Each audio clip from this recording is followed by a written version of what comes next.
Hello everyone, welcome to Past Preserver. And guess what we have today? This is a 1930 Model A two-door. I just bought this and drug it in like I needed another project. But here's the thing.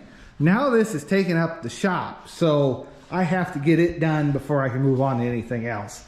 So that's what this channel is going to become here. We're going to be doing up, not some people call it restore, some people call it a resto mod. There are different wordings for it. It's like, I'm going to make it look better than it did. This channel is called Past Preserver, not Past Perfectionist. I don't have the time, the money, the know-how, the tools to do. Well, maybe I got some of the tools, but I don't have all that to make this perfect. And as you can see, I'm not starting with something totally perfect. She's got a lot of pitting going on.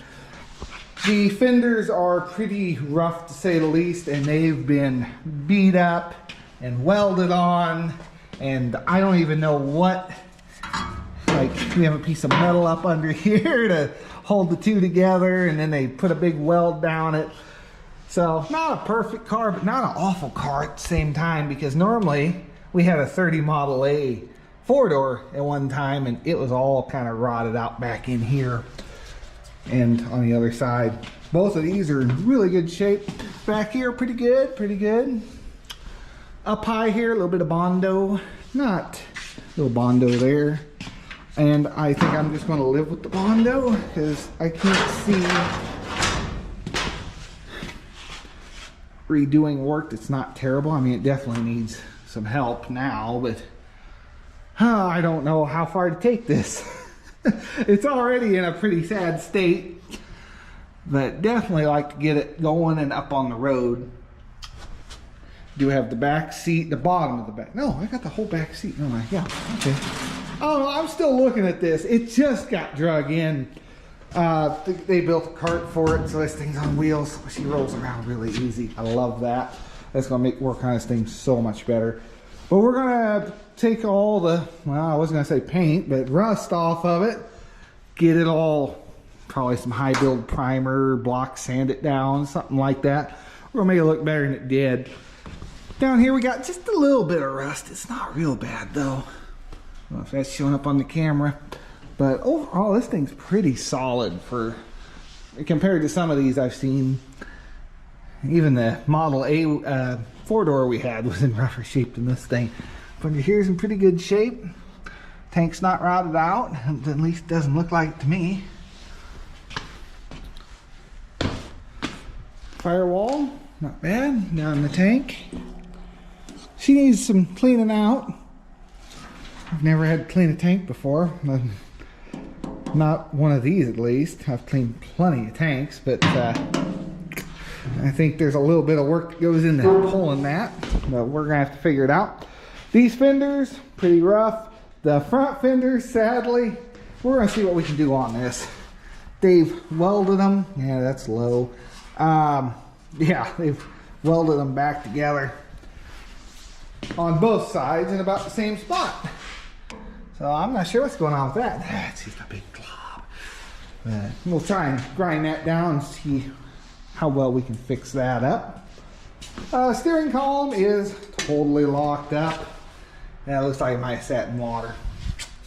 Not loving the looks of that. The brake pedal, the clutch pedal. I have one tail light that's kind of together. It's got two lenses in it. 2 out of 3 ain't bad, I guess. Yeah. Got the Awuga horn. That's the most important part right there. The running board mats, it looks like. Steering wheel. The up and down controls for the window. Gear for running the speedometer. The carburetor. Not sure what this little doodad is. Windshield wiper maybe? I don't know. Controller? I'm not totally sure what, like that shaft turns. I'm wondering if maybe windshield wiper controller. I don't know.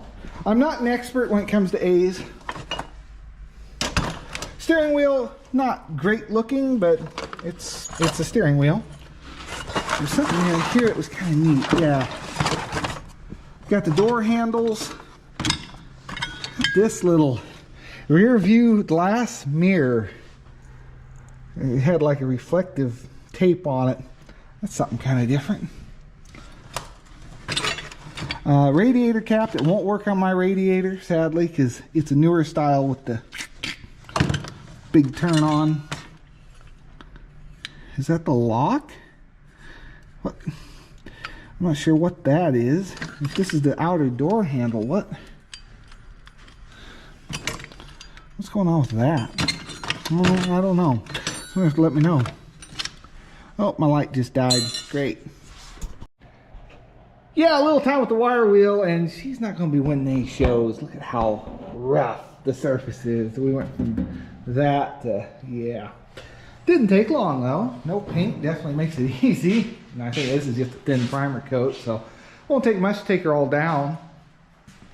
Leave a like, hit subscribe. Moving on, we got a box full of conduit stuff for wires. Great. This is a rebuild kit for the pump, the water pump. Well, open up. So got one of those, but I don't have a water pump. Yay. The hood is in kind of sorry shape.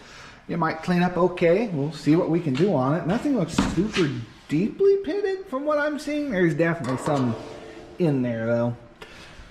But yeah, we're gonna do what we can on that. I think someone had this painted red at one time. There's the bumpers. Probably just gonna do them back in silver. The running boards, they're a little bit of hole there. This one's not bad. The other one though, she's definitely got some rust issues, and a hole there, a hole there. No, it's supposed to be there.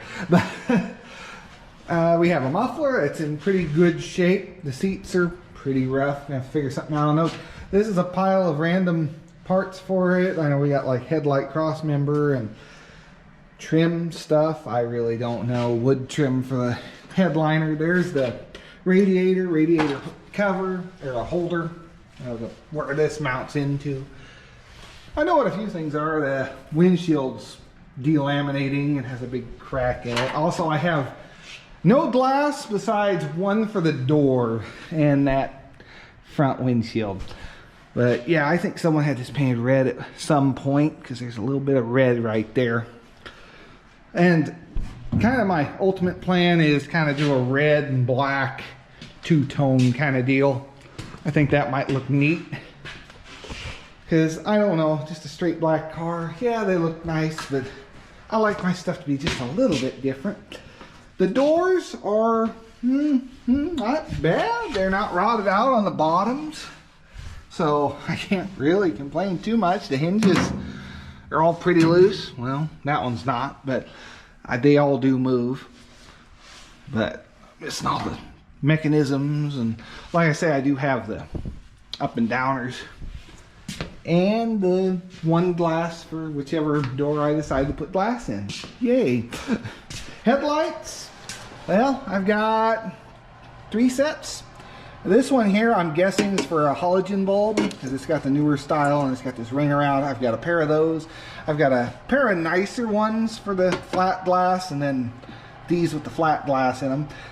These are, the housings are okay, but this one's got the original Ford, what is that, 2-light headlamp logo on it, and this one doesn't.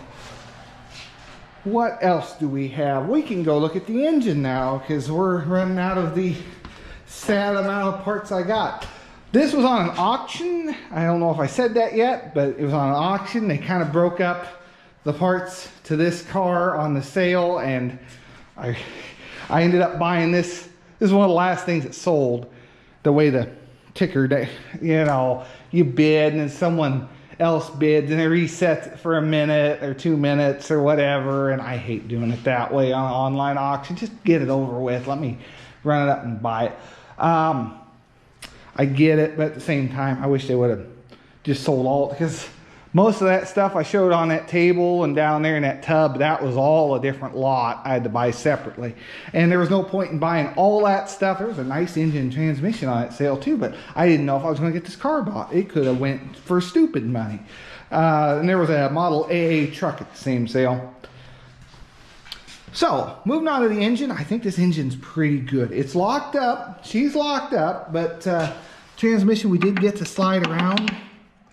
And I'm missing the shifter and the cover plate that goes here. And look at it, the little bracket is supposed to go this way. I do have the one that goes that way for the coolant lines. Missing the pulley for the front.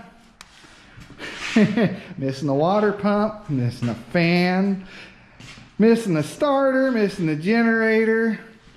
Yeah, there's a lot of things I don't have. Now my dad does have another block out there, and he doesn't remember, oh, I'm missing distributor and all that. He does have another block out there, and I've got it, it's buried in the shed. We don't know exactly, can't remember what all was on it. So hoping there's at least a distributor and the coolant jacket I need, and possibly a water pump, never know, because now I got that rebuild kit and we could just do that up. This here's just kind of sitting on here, this, yeah, but the guy did tape everything off and the plugs were in the holes. Now if you can see down in there, this thing is clean, like might have had a rebuild done levels of shiny. I don't know if there's oil in it though. I think there's supposed to be a dipstick on these engines. And I'm thinking it's supposed to be right there. So that's not looking good. We might have to drop the oil pan and see what we got in there. And that hole's plugged up too. So yeah, that's what we're looking at. I've got a lot of parts to get yet. I think the main focus right now is going to be, let's get this engine running, driving. We'll clean the frame up, get the frame all painted up, and then we'll focus on the body, the tin work, the this, the that. My plan for the little stuff, I'm gonna, every day when I come home from work, I'm gonna pick apart, clean it up, prime it, paint it with spray paint. I'm just gonna do black spray paint for the under frame and a bunch of the little stuff. The main stuff you see, the fenders, the body itself, that's all gonna be nice. We're gonna get some nicer spray gun paint and maybe a base clear or something like that. I don't know. It all depends on how good I can bring this thing back. I don't know. Unsure. It all comes down to time, money, and how much effort I end up putting in it in the long run. You know, it's just, you never know what's going to come up.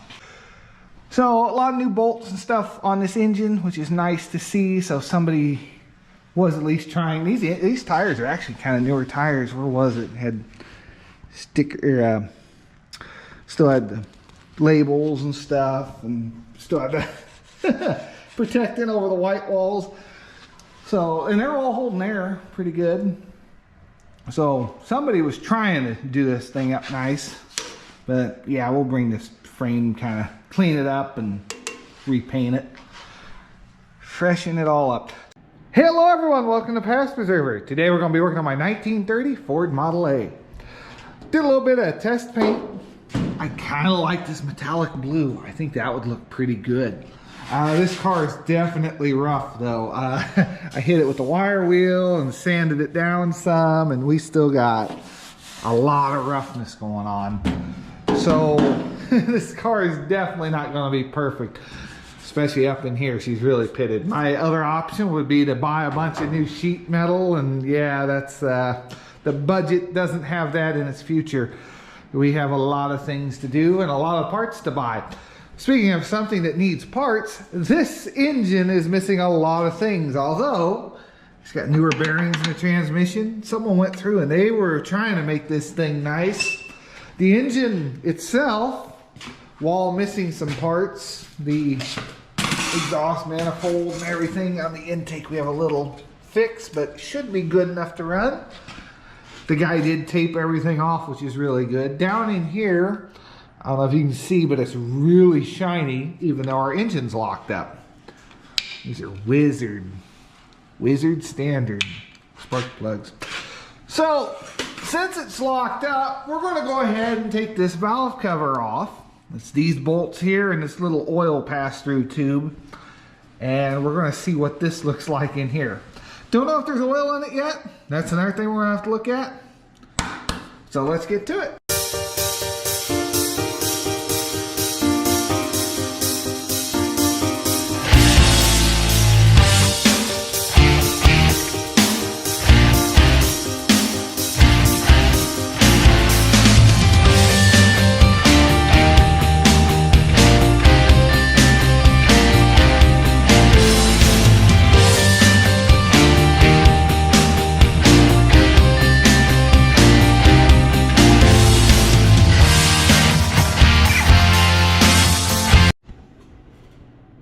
Wow, look at that. That is really nice. Well, I'm going to spray these all down. We're going to see if we can get this thing to turn over. I've had it soaking with some, I need to get some ATF and acetone in there. Super slick stuff. And some Seafoam Deep Creep and some WD-40. It's had a bunch of stuff put down the cylinders. We just threw everything in the kitchen sink at it. Well, I'm just going to spray a little bit down each one. This Deep Creep is really what I want to use.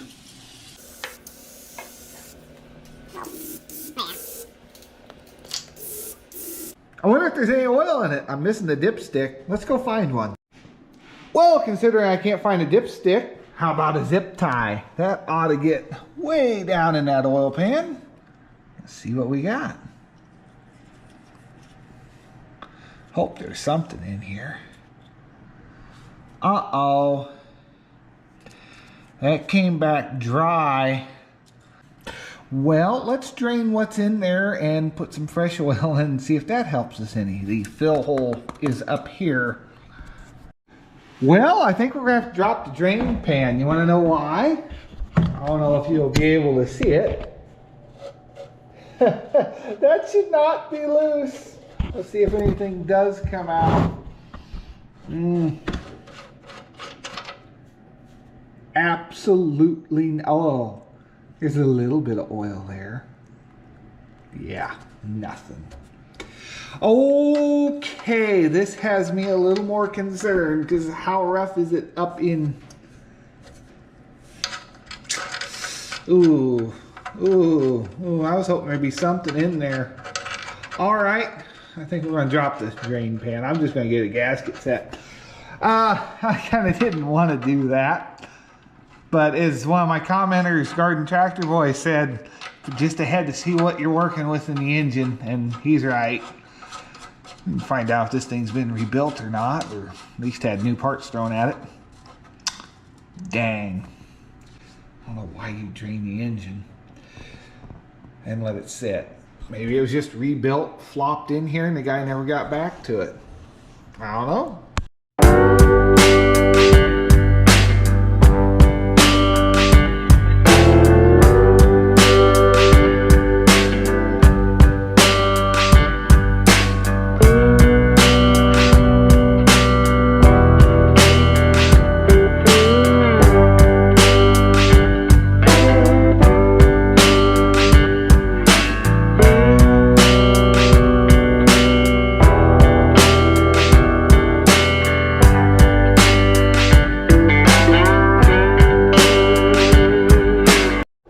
Well, oil pan's off. Yeah, looking at the gasket, probably wouldn't have. Yeah, it needed a new gasket. So definitely gonna have to order a gasket set if we can get this thing loose. But in there looks promising, not all rusty, looks pretty clean. Let's see what she looks like underneath. Get on my creeper so we can creep around. And is that paint or is that corrosion? I think it's paint. Okay. Wow. I don't know if you're seeing what I'm seeing. This thing looks like it's been rebuilt. Sweet. That looks fresh. New pistons maybe? Oh man, it's a shame you're locked up. Why are you locked up? Nothing looks overly bad. Maybe a new oil pump too? I don't know. Oh, I can't get any further up under there. You guys are just gonna have to look without me. This looks very promising. I'm going to soak all this down. Not sure what's going on with the gunk there. Yeah, we're going to spray this down and see what we can do. Boy, this thing looks nice. Wow, I wasn't expecting this. Well, I sprayed her down pretty heavy with Deepcrete. Let's see if that does the job. We're gonna let that sit for a little bit. Golly, rebuilt motor, nice. Gotta be kind of careful doing it this way. I don't break a tooth off, but let's see if we can get her to. Ooh, she's coming. Ha ha! There we go. She's gonna be a loose one. Just need a little lube on her. Come on, keep going.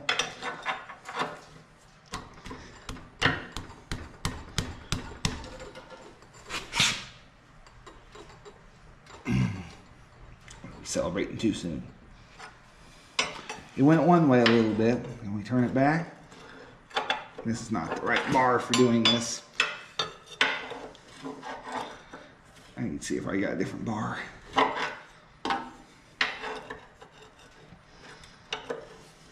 Yeah, we gotta see what else I got for a bar, but she did move that way just a little bit. Well, next best thing I can think of, we're gonna kick this into a gear and see if turning the wheels, not really, it's gonna help us out any. Leave it in a gear. Is the clutch released? No. I'm gonna have to try and turn both wheels, I think. Let's just see if that does anything.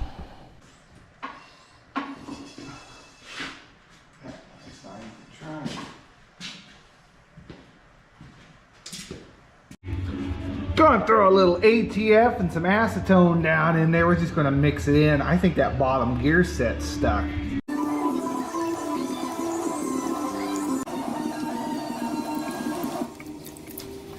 Yeah, 50-50, roughly. Well, while I was waiting for that to kind of set in a little bit and loosen up, I messed around with some blue paint. Oh, I really like it. I put a little clear and a little time with the Autogen buffer and Now, this paint wasn't on any primer or anything. It should come off fairly easy. But, oh, I like that color. That's gonna look nice. So, yeah, we're gonna do body, hood, blue, fenders all in black. Interior will be black just because that's easiest to do. And maybe we'll give it a blue dash. That might look, yeah, that might look nice. Ooh, I like the look of that. Yeah, I'm loving the metallic blue. Okay, we're set on a color. Now I've had the ATF and transmission fluid working down in here for, I don't know, it's been a couple hours, I guess. I kind of went and ate lunch. So we'll see if we can get anything loose now.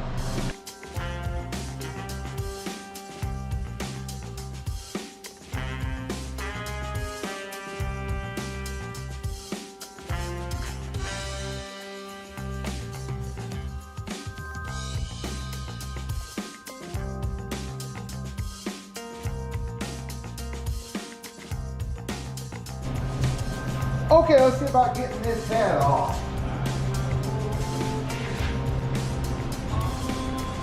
Oh man. Oh no.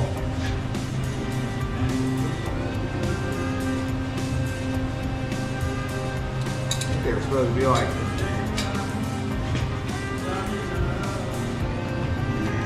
about 70.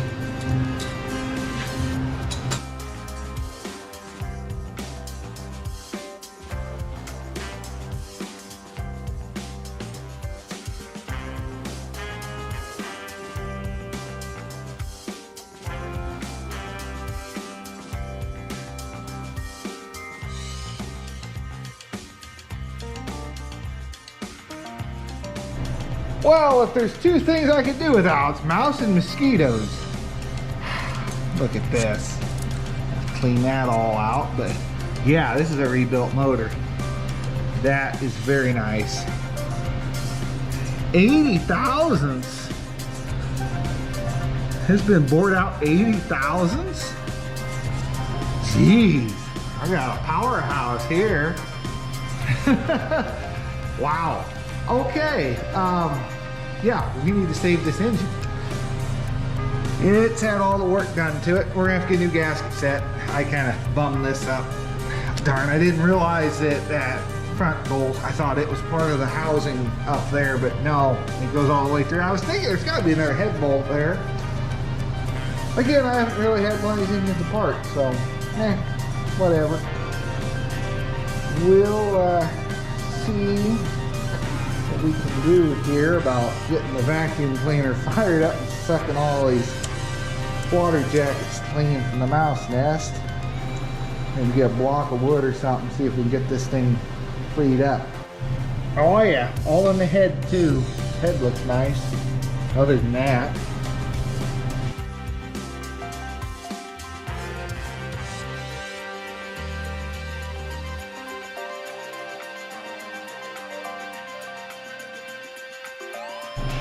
well, that cleaned up pretty good. Boy, that mouse was all over in there. He had a pent house up in the head here. Yeah, she cleaned up good. So you guys missed a little bit because the GoPro decided, oh, I'm too hot to record, even though it's kind of cool in here today. So what we're gonna do, I took the bolts off the bell housing. We're gonna pull that transmission out. And the easiest way to do that looks like it's gonna be to take these two U-bolts off, and that's all it's holding this rear end on actually. So these come out, and this little square nut kind of centers it all up, and we'll hopefully just pull this back, drop that. I'm hoping it all comes apart right, so I can't spin that, get those bolts off, you know, for the flywheel and the clutch. I hope that all comes off in one piece. We will see, because I think the transmission's locked up. I just can't see that engine being the issue. Well, let's see about getting these off.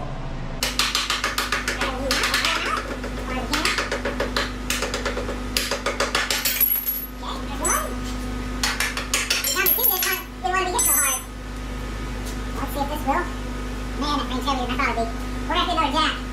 Where do I have another jack at?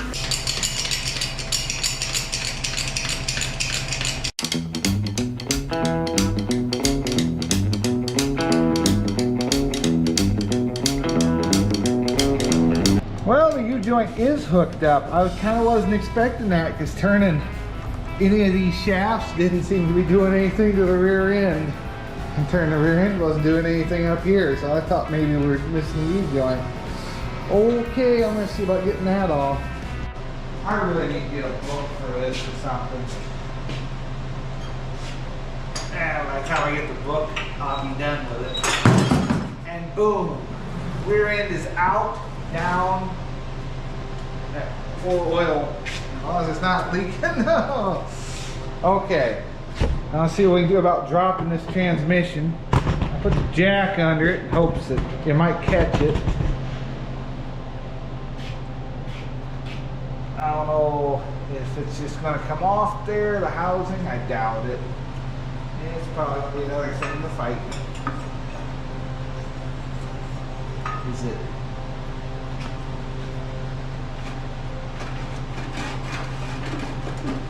Yeah, it's. At least I can spin this around and unbolt it. The clutch, for the most part. Oh boy, that's going to be a trick. Yeah. Great. Well, I'm going to play with this off camera because this looks fun. So there's like a PTO shaft on the end of this, drive shaft, and it just goes into the U-joint. And thankfully it just slips out of there so you can back the rear end out. Which was going to happen eventually anyway, because I kind of want to clean up under here Yeah, he even repainted the spring at one point. This frame has been gone over once, but I'm gonna go over it again, I think. Clean it up and repaint it. We're this far in, might as well keep going. So the next step is going to be to get this clutch assembly off the flywheel. And the best way to do that, since it's not turning, is to turn the housing. I'm going to start at the bottom. I got to take all these bolts out. I'm going to start at the bottom and work my way around, leave the last couple for the top. So hopefully I can drop this in a controlled manner and not break anything. That's the goal, at least. So I did put a jack stand under this in case it falls before I got crawling underneath it. Get these bottom bolts out. I have one kind of holding it. We're going to see what happens. I got the jack underneath here.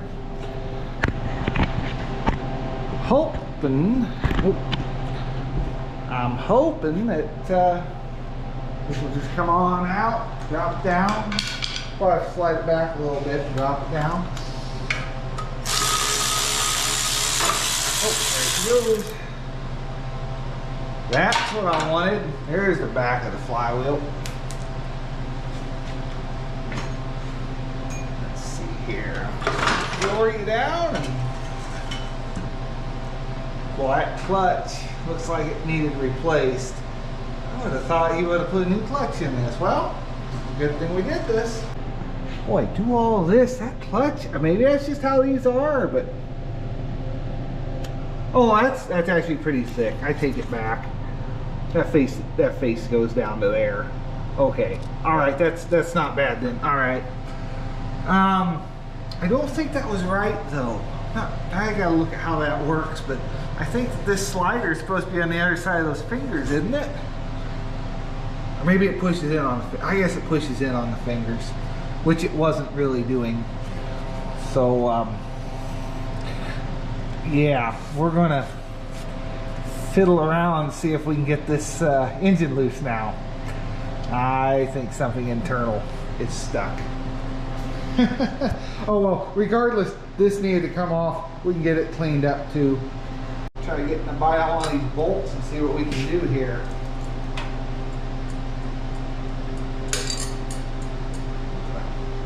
Tighten the bolt up before it wants to try turning the engine.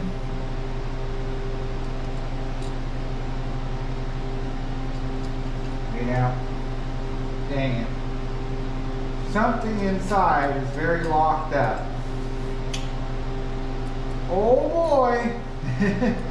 That's not the answer I wanted. He used assembly lube and everything and she's still locked up. Well, looks like we're going to be going even further into this. Well, I guess we'll have to stay tuned for part 2 of a many part series.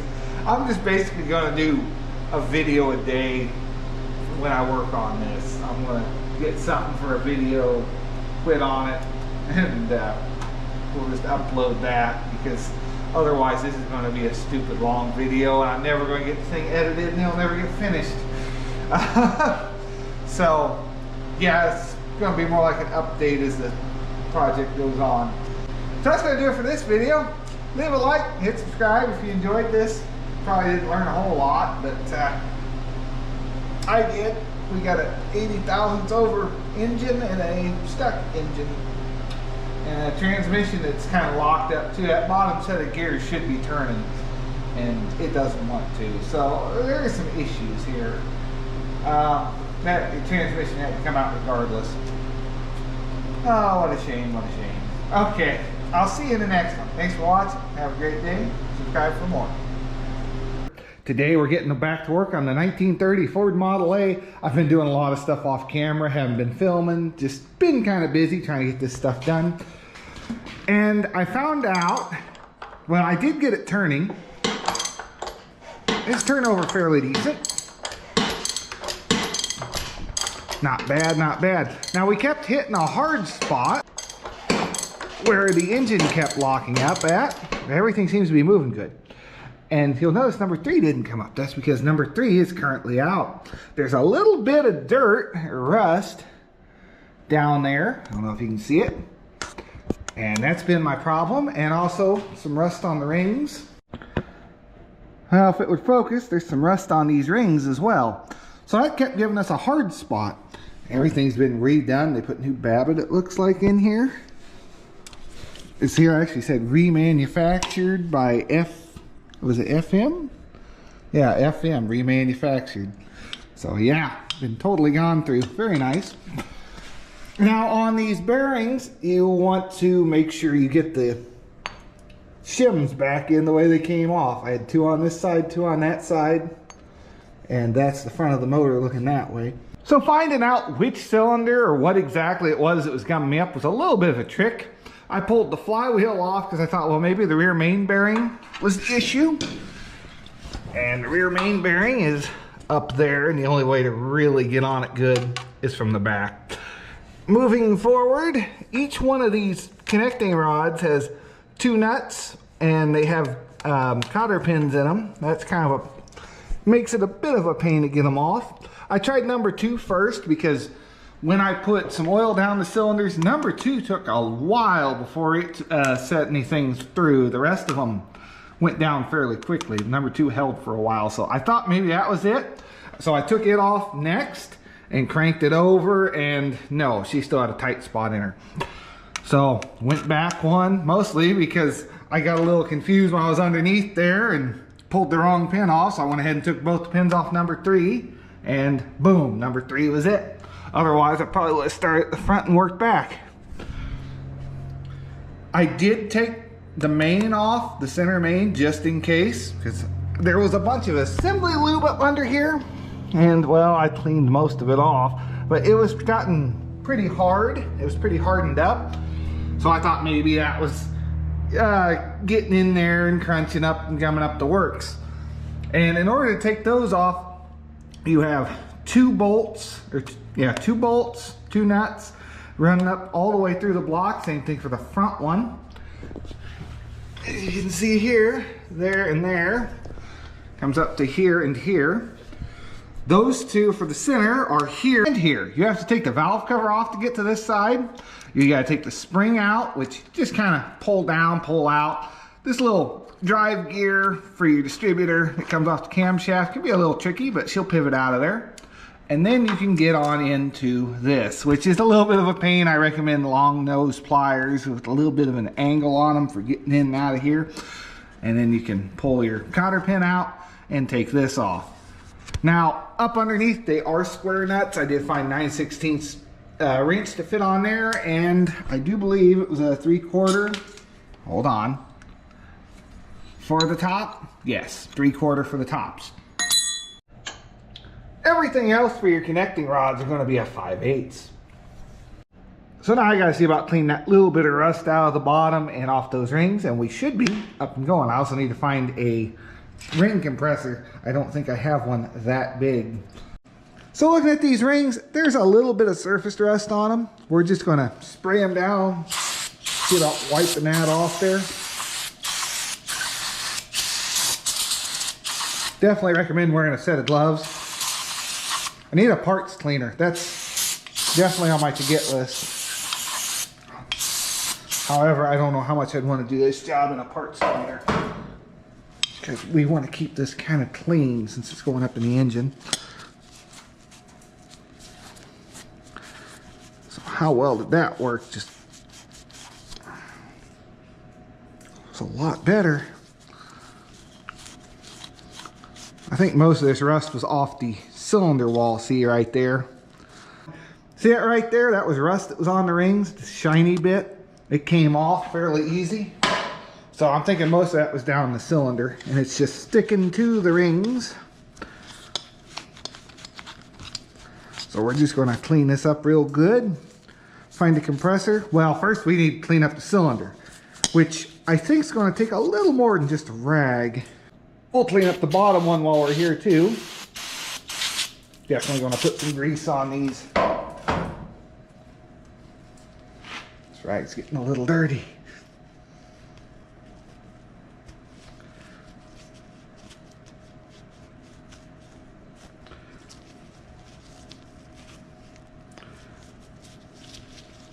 This Babbitt thing's a whole process.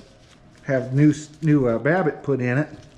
Got to heat it up and dip it in there. And Haggerty has a video kind of where they went through and did this on their engine. It's a bit of a process. Not something you'd really want to do at home, I don't think. Not that it's not doable at home, but you really need the equipment to do it. Looking a little closer at this, you probably can't see it. There's a bunch of gunk down in there. It looks like it might have been the assembly lube that they were using. I don't think it's just rust, although it could be a little bit of rust. I want to scratch that up.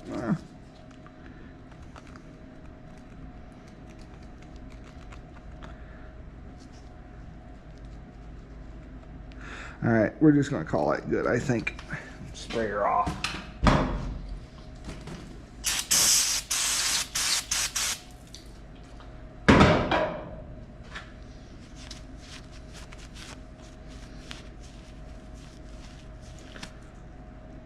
Yeah, it looks a lot better, shiny.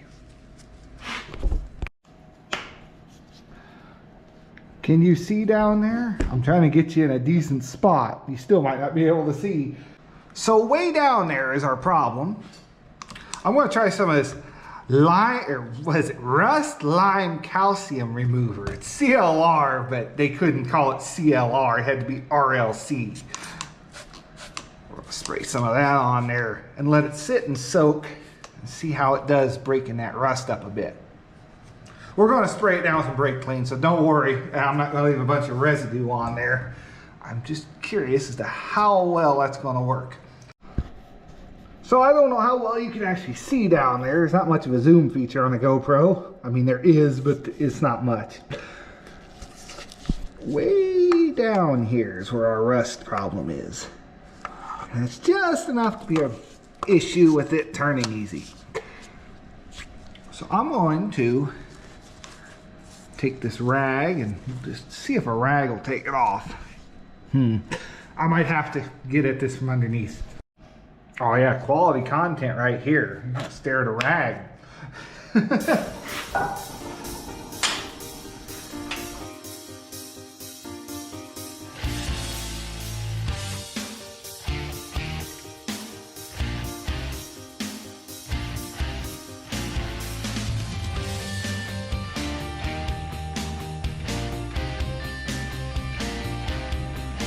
It's looking better. Let's see if I can get on that corner I keep missing.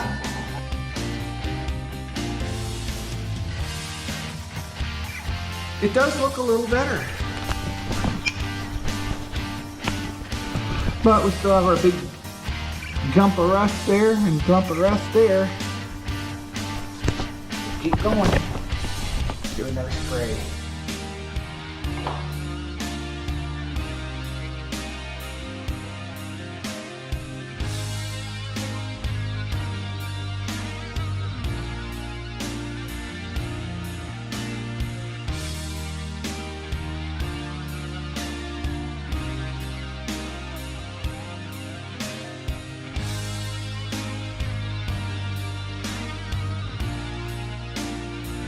Okay, so I'm going to hit this and we're going to like wet sand it. 2000 grit, not super aggressive.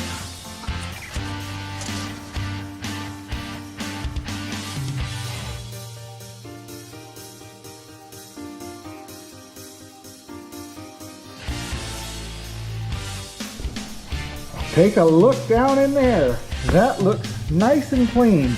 2000 grit, I don't think we took much off. It almost came off with just a rag and some of this RLC. I'm gonna wipe everything down really good because I did use sandpaper on it and I don't want any residue of that before we go putting this thing back together. I can't see what I'm doing.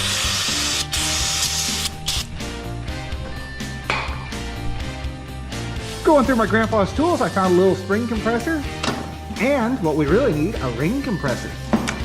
This here's an AMCO USA. That's kind of cool because if you can read that, AMCO Precision Brake Service. I found this on the back of here. I guess it would have been for a brake lathe. Maybe they had it mounted on top of this table at one time, but all painted over. Pretty cool.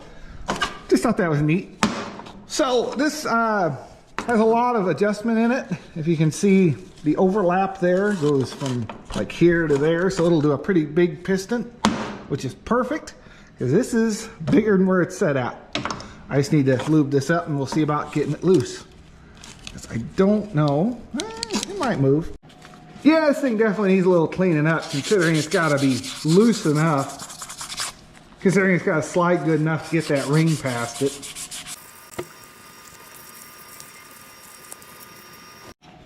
I will say this old thing's a little finicky. You kind of got to hold in on this and let off and pull it apart just to get this little spring to unravel. Because what it has are these two bands that go all the way around and it basically cinches it together that way. And you just want to slide that over your rings. I did mark which side the front is. So we're just going to put it back that way. And then you want to cinch this down with a 1/4 inch ratchet. Old Craftsman. Figure that's appropriate for everything else we're doing. Want to cinch it down. Then we'll take it over to the engine. So since we have our crankshaft in here, what I'm going to do is set this piston in the way we want it. Move the engine until the crankshaft is all the way at the bottom. That way we don't have a chance of hitting something on here and messing it up.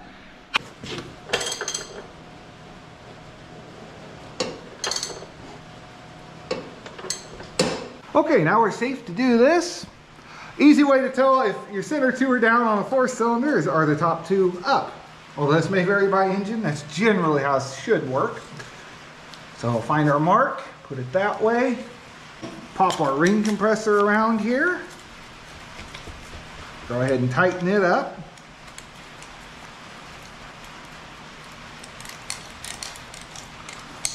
Those all compressed down. Then we should be able to take our block of wood and just kind of hammer this in place.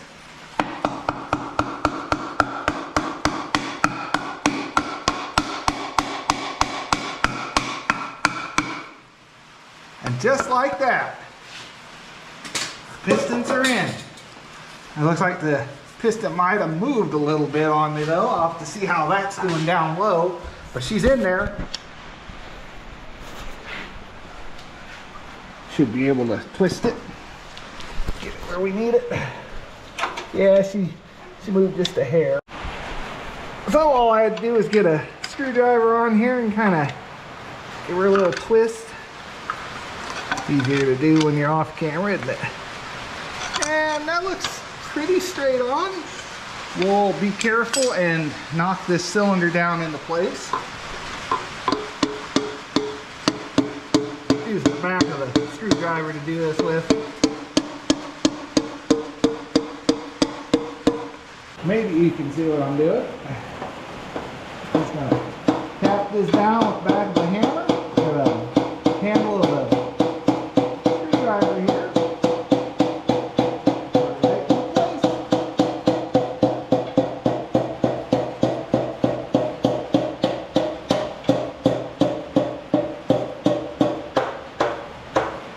Perfect.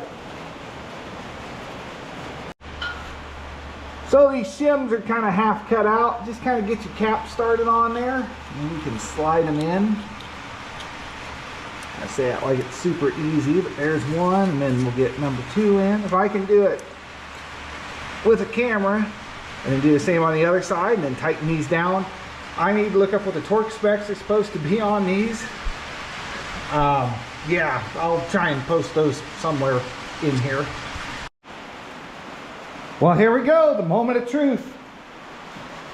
She's all hooked up. Am I going to have a hard spot still? She's turning fairly easy. Hey, hey! All right! Yeah! Let's go! That was mean. But yeah, she's turning over plenty easy. Success! You have a turner. Now, was that the simplest thing in the world? Yes and no. I had to figure out exactly where it was stuck at. So, all right, that's going to do it for this video. Leave a like, hit subscribe. We're getting there. I got to find a bunch of parts to get this thing to a running state. We're, you know, like I showed before. Actually, let's do this video a little different. You know, I'm running out of time. So I went out to my parents' place. My dad had some Model A parts laying in one of the sheds. Surprise, surprise. And we found the transmission, actually 2 of them. But this was the easier one to get at because the other one had the bell housing and everything on it yet. Even though the shifter's a little bit of a hook shifter there, huh? Some short throw stuff going on. I just need the top of it and we can straighten out the shifter rod. I did get this all turning. We have a new clutch and everything too. I got the upper and lower turning in this. So transmission, the guy apparently had rebuilt that too because it's all new bearings in there. Nice. Found the generator. We might go 1-wire alternator on this. Starter. Yeah, what are the chances that's going to be any good?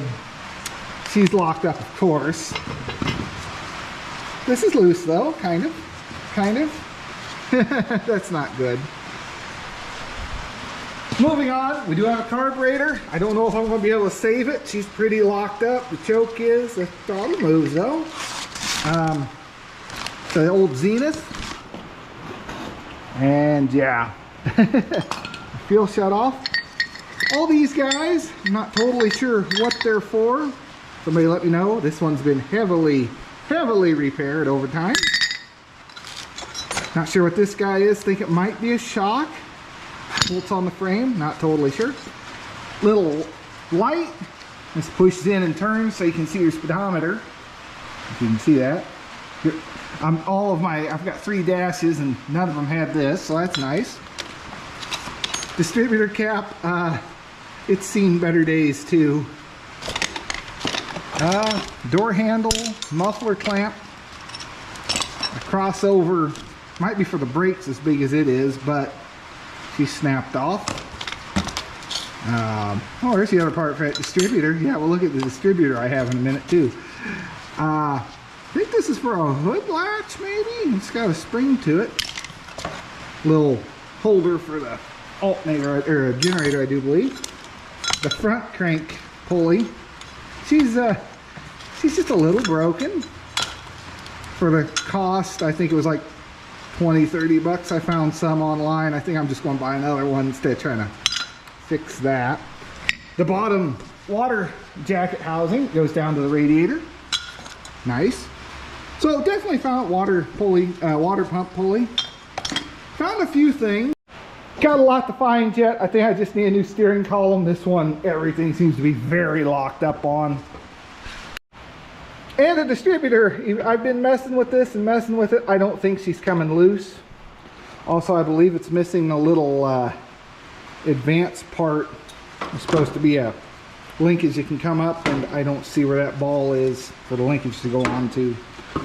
So, yeah. And I'm missing a little drive rod. I'm missing a lot of things. But hey, we've got a turning engine. That's a big plus. So I'm going to keep an eye out for parts. I'm going to see, my dad has a few sources of people that might have some stuff. Because thankfully, a lot of people get redoing A's. And the last A we did, we had a 34 door. And we bought out a couple guys that were kind of done with their stuff. And had enough parts to build probably 2 more cars just laying around. That's why we had all that stuff. But we gave most of that to the next guy when he bought the A, because we wanted it out of the shed, because that takes up a lot of space. So, yeah. Gonna start in on this hopefully here soon, getting the body all done up, because until I get the engine finished out, I'll have to get a gasket set ordered and stuff, and you know, get the main bit buttoned up, and then the rest of it's pretty much bolt on, carburetor, whatnot. We can get it at least ready to run for when I find the parts. But I did get a lot of this painted up. putting clear coat on. I kind of messed up the dash. I mean, she's got a nice shine to her. I don't know if you can see the gloss I was able to do with a little bit of this Autogen buffer, wherever I put that at. Yeah, this guy, this little Autogen buffer, does a great job. I got to do a full review video on it, but if you're watching this far into the video, I highly recommend it. They sent it to me to do a review on, and definitely need to do something there. I've just been, haven't really had anything to test it on. So I'm wanting to get this done on the interior. We're going to go ahead and I'm going to get this all cleaned up, take these off. It's just screws holding them in. You're not missing a whole lot. Just all the screws around the outside. And we're going to clean this all down.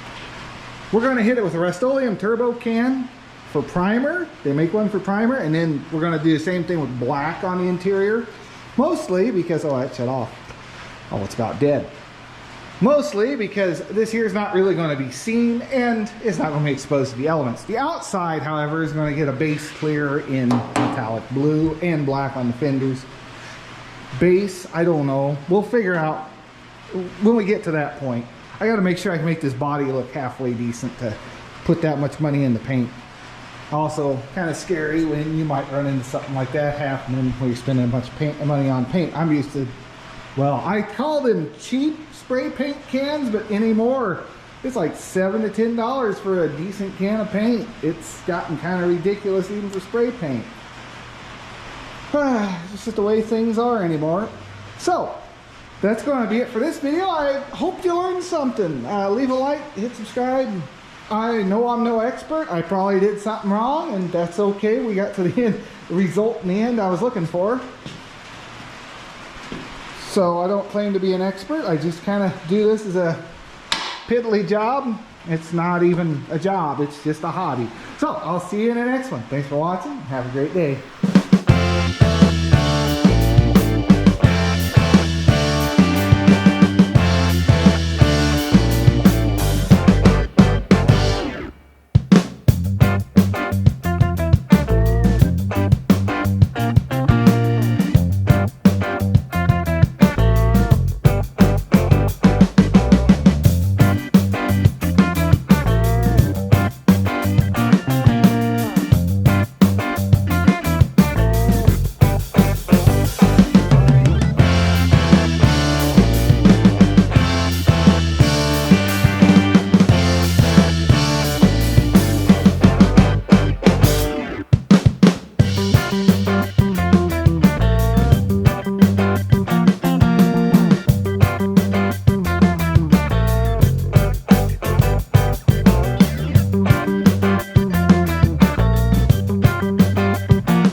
Welcome to Past Preserver. Today we're going to be working on the 1930 Ford Model A.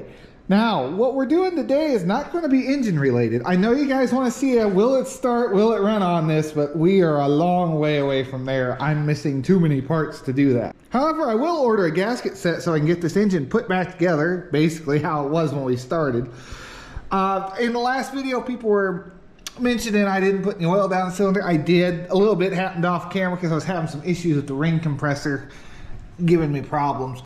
Also, I forgot to mention the rings. You want to have one this way, one that way. Don't have them straight in the line. You don't really want them with your connecting rod on this side or that side. So I have one here, one there when you put it in. So if we're not working on the engine today, then what are we doing? That's a good question. As you'll see, we have a wire wheel set up, some gloves, and yes, Rust-Oleum turbo spray can. Now, you may be thinking, don't do the exterior that way. I already said the fenders are going to be black. That's actually that metallic blue with some clear coat over it. So it could really turn out decent out of the spray can. But that's not what we're doing. I'm going to clean up the interior. We'll set up the camera here and get some time lapse going. And just start in one corner and just go. And we'll see how far one of these goes on the inside. I think I can get the whole interior done. I also picked up this Zener Bullseye 123 primer for interior and exterior. Well, technically this is interior and the roof says it's an exterior. This roof is going to get addressed at some point. I don't like the vinyl top with the wood across. My dad has some steel square tubing. I think we're going to send it across there, make a little bow to it, get some sheet metal and just put it across the top here. That way we don't have to worry about all that nonsense. I never cared for that. I thought that was such a dumb idea because I get it. It made assembling it easier. You can have a little bit of insulation in the roof, but you could insulate. You know, there's a lot of space there. You could put insulation up in anyway. So, and it's a tall car. So it just made assembling easier, I do believe, because they could do this half, that half, and then just whoop, throw some wood on it and call it good. Also, wood was probably cheaper than steel. Well, now I don't know. Wood's still gotten fairly expensive right now. Speaking of wood, all of these should have wood in them, and I happen to have quite a bit of it that was included with the car, and they're all about the right width. I just need to cut them to length. These door panels, window panels, I'm going to leave in place. That one's only got one holding it. This one has all the screws holding it yet, and I can't get them loose. And then there's two rivets here and here on both sides holding them in place. So I'm not going to deal with that right now. I'm just going to take my hand, some sandpaper, go up behind there. We'll spray up in there. I really just want to get this coated so it has something there. It's better than me just painting the exterior and calling it all good. And Rust-Oleum stuff is made to go over rust. So perfect. It'll work out. Keep this car preserved. I want a little nicer gloves. So I picked up these Heart Impact gloves. They got where you can touch your phone and everything with them, but mostly because they got a little bit of gel pad kind of help with grabbing onto this. And there's a lot of vibration that happens. Shakes your hands apart. Some nice, you bump your knuckles and it's not going to beat you up too bad. I like the mechanics better, I will say. I used to have a set of them. I tore them up. I used them quite a bit. But they had little rubber things up each of the fingers, and I really like that. So for ventilation, we should be getting a little bit of pressure here. If it's pulling air through here out to there, is what I'm hoping for. Keep the dust down. Because if I just open that, it's going to be hard for it to keep up with it. If it can just take the air that's being blown in through that door and send it that way, that'd be ideal. We'll see how that works. This is going to be a dusty job. Might have to roll this outside to finish it.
Is it going to be perfect? Absolutely not. Is it going to be better than rotting down in someone's yard or used as yard art? Or you know, going to the scrap yard?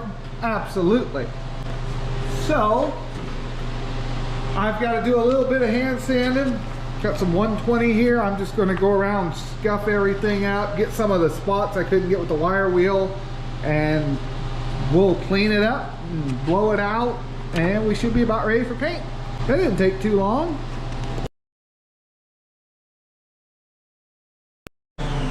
The amount of sand that's down in there, I'd say it has been sandblasted or media blasted. I'd say it has been sandblasted. Cool. That's good to know. Let's see if you can see this. Look at all this sand that's down in here. That's definitely been sandblasted. No wonder it's so nice in here. This guy was really trying to do this up nice. So I needed a way to get down into that crevice. I took a rag, a piece of heater hose, and a little bit of electrical tape, and this thing pivots around so I can get that down in there and it'll suck it up. Now I wouldn't run your vacuum too long like this because of course it's making it run at a higher RPM than it normally would, but it'll work for a little bit.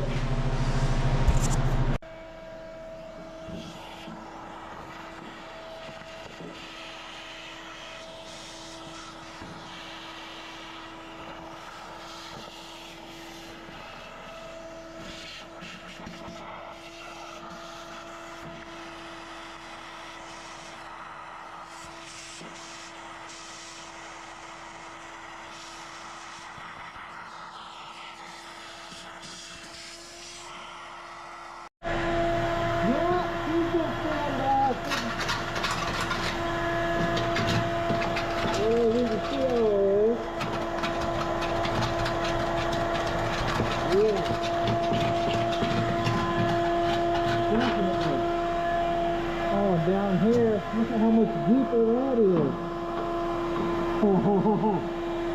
It's just a matter of time before this thing starts rotting out.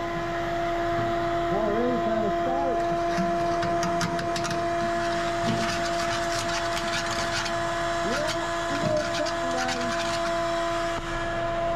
We'll get a little bit of a before picture. I wiped everything off with some paint thinner and a rag.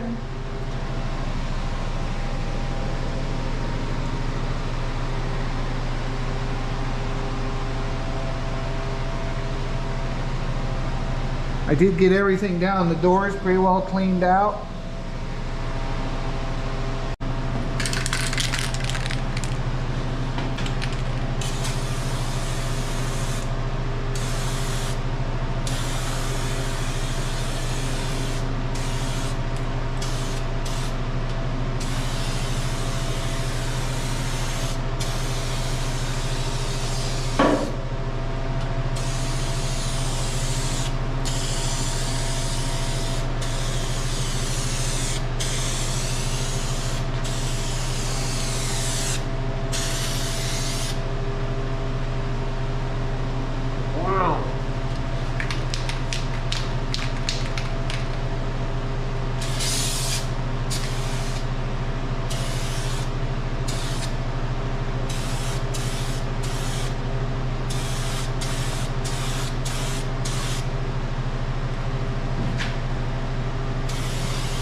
Wow, that's messier than the black one was. This primer is really messy.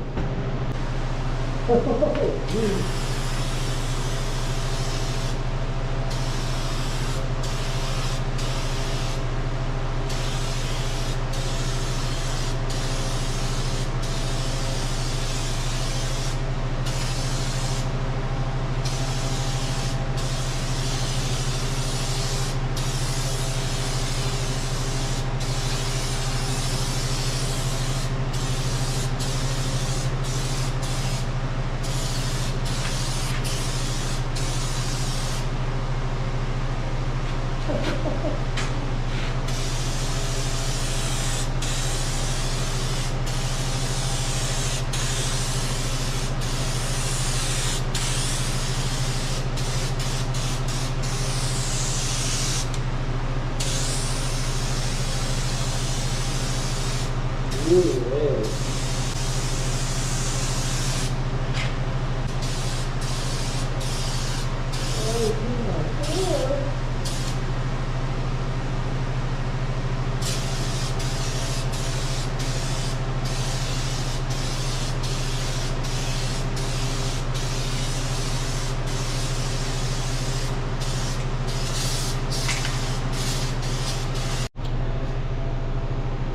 Well, it's high build. I think the can was a little too cold because she was awfully runny. I shook it pretty good too. But you know what? It's down in where I need it. It's a primer base. We're gonna put black over it. I'm gonna let it says it dries in 30 minutes. We're gonna give it a little longer than that and come back. And I'm gonna take the black inside the house and make sure it's good and warmed up. I think that might be the problem. Yeah, the overspray is kind of ridiculous. I moved my toolbox back a bit. I missed it. Thank goodness. Honestly, I didn't really get anything I cared about. No, a little bit on that hose. The tripod got just a little bit. Some splatter there, but all that needs to be cleaned and painted anyway. So, nah, nothing over here really got bad. The floor I could have done without getting drops on, but after what happened up there with the blue paint, it doesn't matter. I think there's some John Deere green paint on the floor. It's gonna happen. Hindsight being 2020, this probably wasn't my smartest idea. I thought, oh, I'll just do a few passes, it'll go quick, and I know it'll make a mess of overspray, but oh well. Yeah, I have the other can of black in the house at the minute warming up. So this is going to be hard to cover all this white. That's another thing. If I miss any spots, it's really going to stand out. So I'm going to hit it with the turbo can. We're going to get the dash and the side panels done as much as we can in the back to make it look good. And then I think the rest of it's just going to get hit with smaller cans I can control a little bit better. Yeah, those cans are definitely made for doing the outside of a car, not so much the inside where you got a bunch of little things to get around, of course. But oh well, there's primer, there's stuff sprayed down and the seam's pretty good. I think we're doing all right. That stuff claims to dry in 30 minutes. It's been about 10 minutes or so here and it's already touchable. So I'd say we're probably gonna be pretty, yeah, I'd say 30 minutes, pretty accurate. Well, here goes nothing. We'll see how the black does. I'm gonna hit up here too. That cover was really good.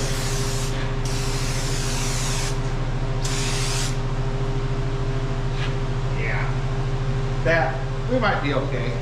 Oh man, look at that. Oh, almost just want to finish the car out.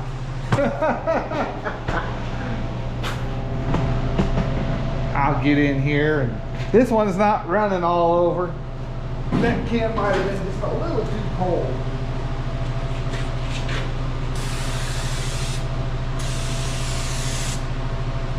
Okay, good. This is looking a lot better.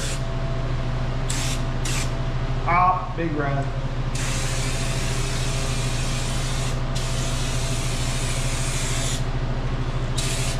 I forgot my mask. I just realized that. I was going to grab it.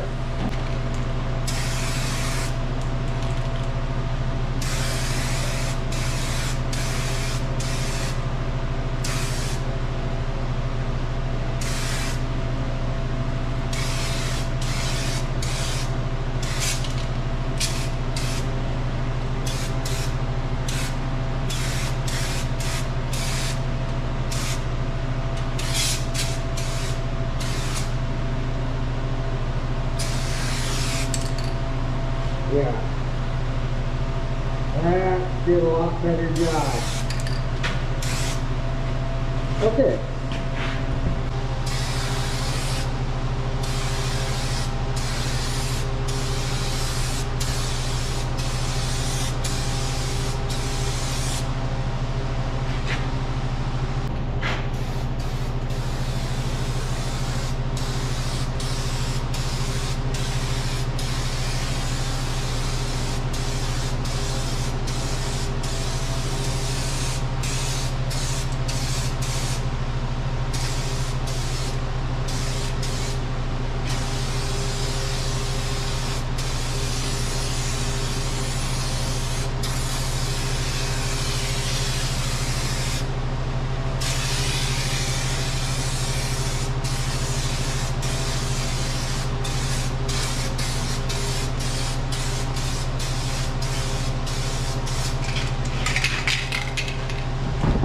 That's really eating it up.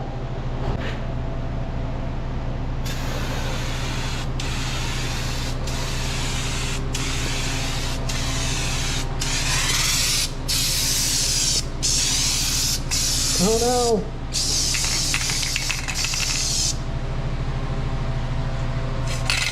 Not quite enough. I almost needed 2 of them. That's alright. We got the major stuff done up. Oh yeah, that looks nice. Even where the run was kind of came out. Need to do a little bit more touch up. Yeah, there's a lot of white down there. But it got a majority of it done fast. These look pretty good. There's a little bit. It's not perfect. Yeah, I want to get a normal cam and kind of finish up what I can. Hopefully for a start, that wasn't too bad.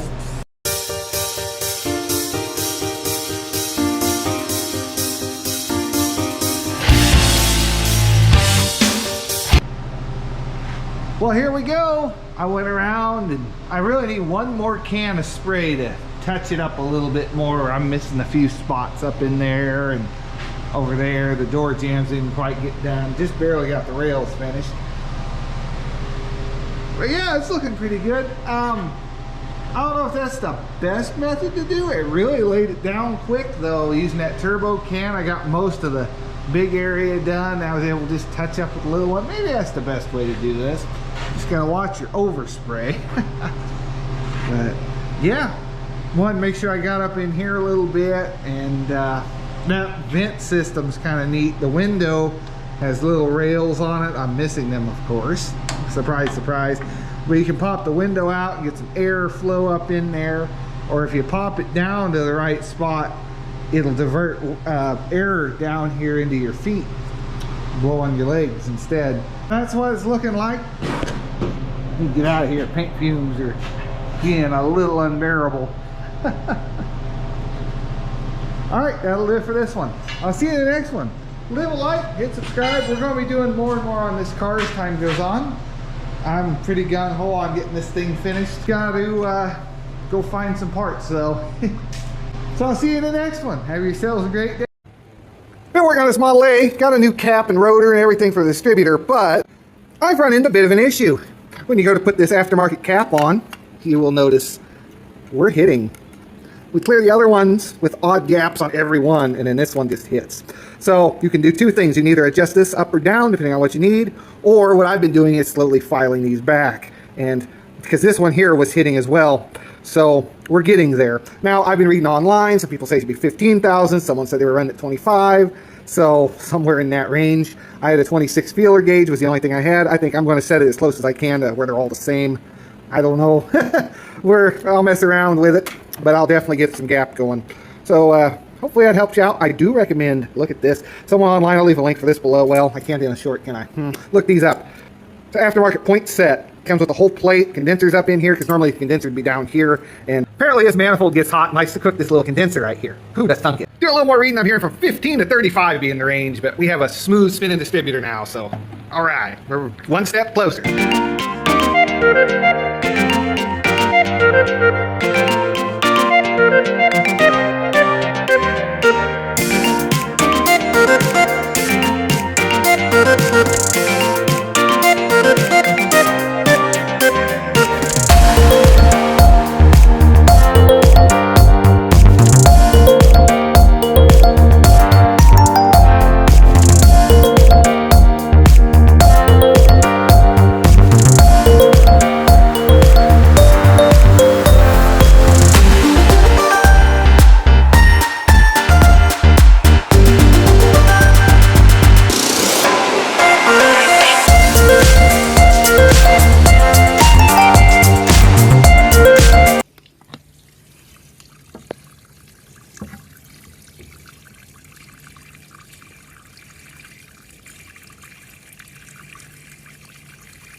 forgot.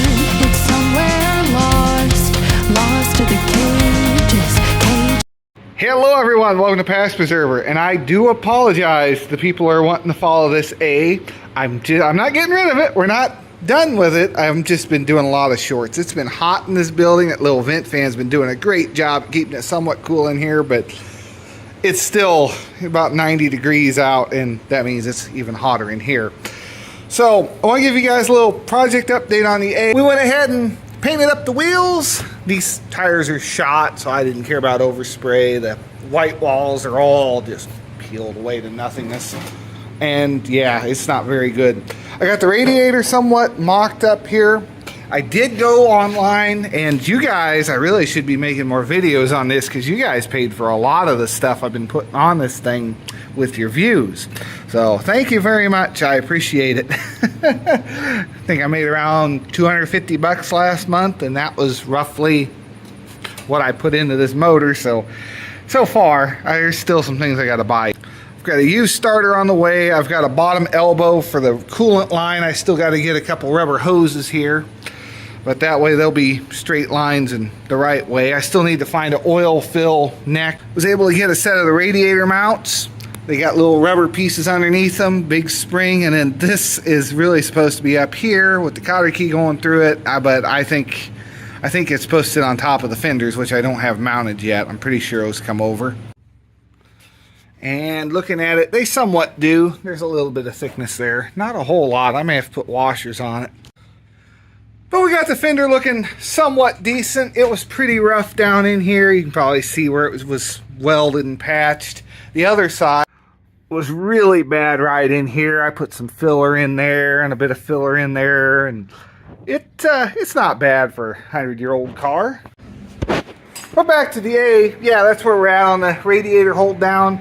A few other things I ordered. I got a whole gasket set, and thankfully it came with a new carb gasket. I did make one for it, and then I broke that out and realized it had a gasket in it, so I went ahead and swapped it out. I do have a Zenith carburetor.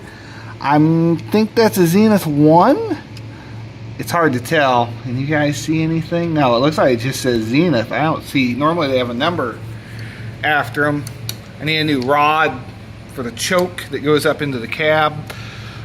Put new bolts in here, new gaskets. The distributor is the one that we found going through a barn, actually. It had the drive shaft on it. This other one I had was on a Model A that was set up like a air compressor. They just had like the frame and an air compressor on the back, and it has like a governor built in, or an auto adjust. Maybe a auto adjust for the points. Well, it's basically like a governor. It's got springs in it, but I'm not totally sure what's going on with this. Let me know, because it was on like a power unit more than a actual car. I don't know if they converted it over at some point. It started life as one thing, or it was built as a power unit. But it had a Ford Model A engine as well. The distributor, I ended up getting a new cap on. Yep. And it was about $70 between the rotor, the topper, and this cap piece. And then I think these are like $2 or $3 for the set of wires. For the set of copper tabs that act as your wires. But down in here we got an updated plate so you can run modern points in it. Seemed to just go right in. Didn't really have to do anything on that. Now on the cap here, I did have to do some adjusting. This rotor was rubbing against a couple of these ends, so I had to take a file and basically file them back. I set these, I think, at 24 thousandths. I've read people say from like 23 to 32 thousandths, so I kind of took it around 24. Took my little filler gauge and just took a file and kind of hit it around on each one and filed it down. You gotta make sure this thing's sitting square on there though, because it'll just sit loose without the top cap and being clamped on. But if it's like that, you'll never know what you need. Got the valve cover back on and sealed up. Found a couple bolts for back here. I'm still missing the foot throttle. I need to get one of those ordered. I do have one linkage to run the actual throttle. What would happen is this would come over here and you'd have like a linkage, and then your gas pedal would be here, and then you'd have another linkage going up to the steering rod that's controlled by this lever. I couldn't find just a single head stud to put in here, so I took a long bolt, threaded it on one end, and sent it in and tightened it down. So it seems to be working all right. Everything's in place. Got the muffler temporarily in place. I want to put a bead of sealant around it before we go putting it permanent, and I kind of like to paint this muffler up, so just for the test run so we can hear that iconic sound that these A's make with that cone-shaped muffler. I got the steering shaft all loosened up. This here was pretty locked up, both of these. You've got one for your throttle and one controls your advance on your timing. So basically there's a rod that goes straight across here, it looks like, and then this one goes down to your throttle and your gas pedal, and then the linkage comes over and up. Hopefully we'll be able to show you that in a future video when I get that ordered. This here is a 7-tooth setup, and the other one would be a 2, which is a newer style, and it's got a couple of different adjustments on it. But this here is the more basic, non-adjustable one. Thankfully, the bearings were all good in here. It was just this side shaft was all locked up. But as you might be able to see, we have some movement going on. Well, maybe. If I had the correct steering wheel. I've got the right wheel for a 30 Model A, but I have the wrong shaft. As you'll see, this is supposed to be a spline shaft, and the wheel I have has a keyway in it. So I just have it kind of on there for aesthetics more than anything. As you can see, I have the custom short throw shifter for this thing. No, but this was actually off that power unit as well. They had to bend it down so the hood could sit over it, otherwise it was up in its way. This weird little rod here actually connects the brake pedal, which is way up here, onto the main brake control, which is here. It goes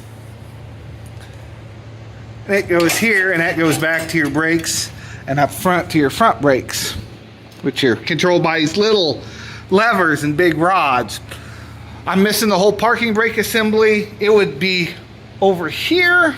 It would actually mount onto these 2 bolts and should have a rod going back to this, and then this goes back to your rear brakes through another set of rods further back there. See that moving there? That should go back to the emergency brakes. So this whole piece pivots. So it's a really simple braking system. I'm just missing the rods. I have 2, one for the front and one for the rear, and I'm missing the other 2. Another neat thing about this rod is this here is your brake light switch. So while this is all the way back, it would be pushing in on that, and when you push forward on the brake, it'll let off, and it'll complete this circuit here, turning your brake lights on and off. Moving on to the body, I've done a little bit of work here. What my ultimate goal is, I want to make this a steel roof, come in with some little like tubing, go across the top, get some flat sheet steel, maybe put some ribs in it for support, and make this thing a steel roof. I just don't like the vinyl. I had someone comment, or maybe it was on a Facebook group I posted, but they wanted to know why. And it's like they said it messes with the whole rigidity of the bottom. I might have to brace up down in here too then, but I'm going to mount this on the body or on the frame before we go figuring this out so everything's squared up.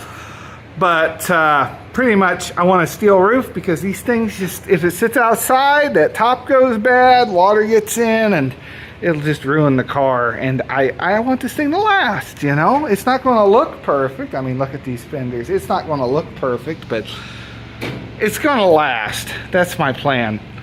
If we can get another 100 years out of it, that'd be great.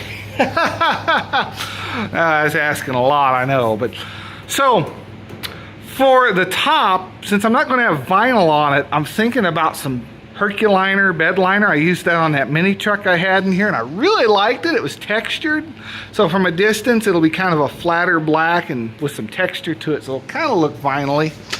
I am going to put the trim back in. We've got all this bead trim that goes in here and around, and basically looks like that when it's on it. So I might just body match that, because I'm already going to body match that. I can't see a point in tearing that all out. So then I'll just paint it all blue. Plan on cleaning the fuel tank out. I'm gonna have to figure out how to remove it.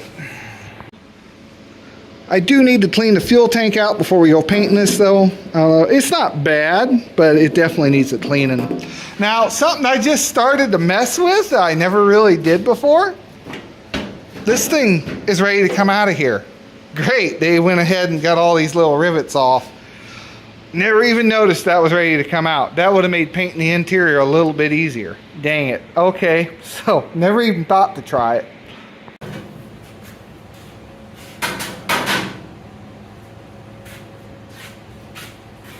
Let's see if that'll just... It will.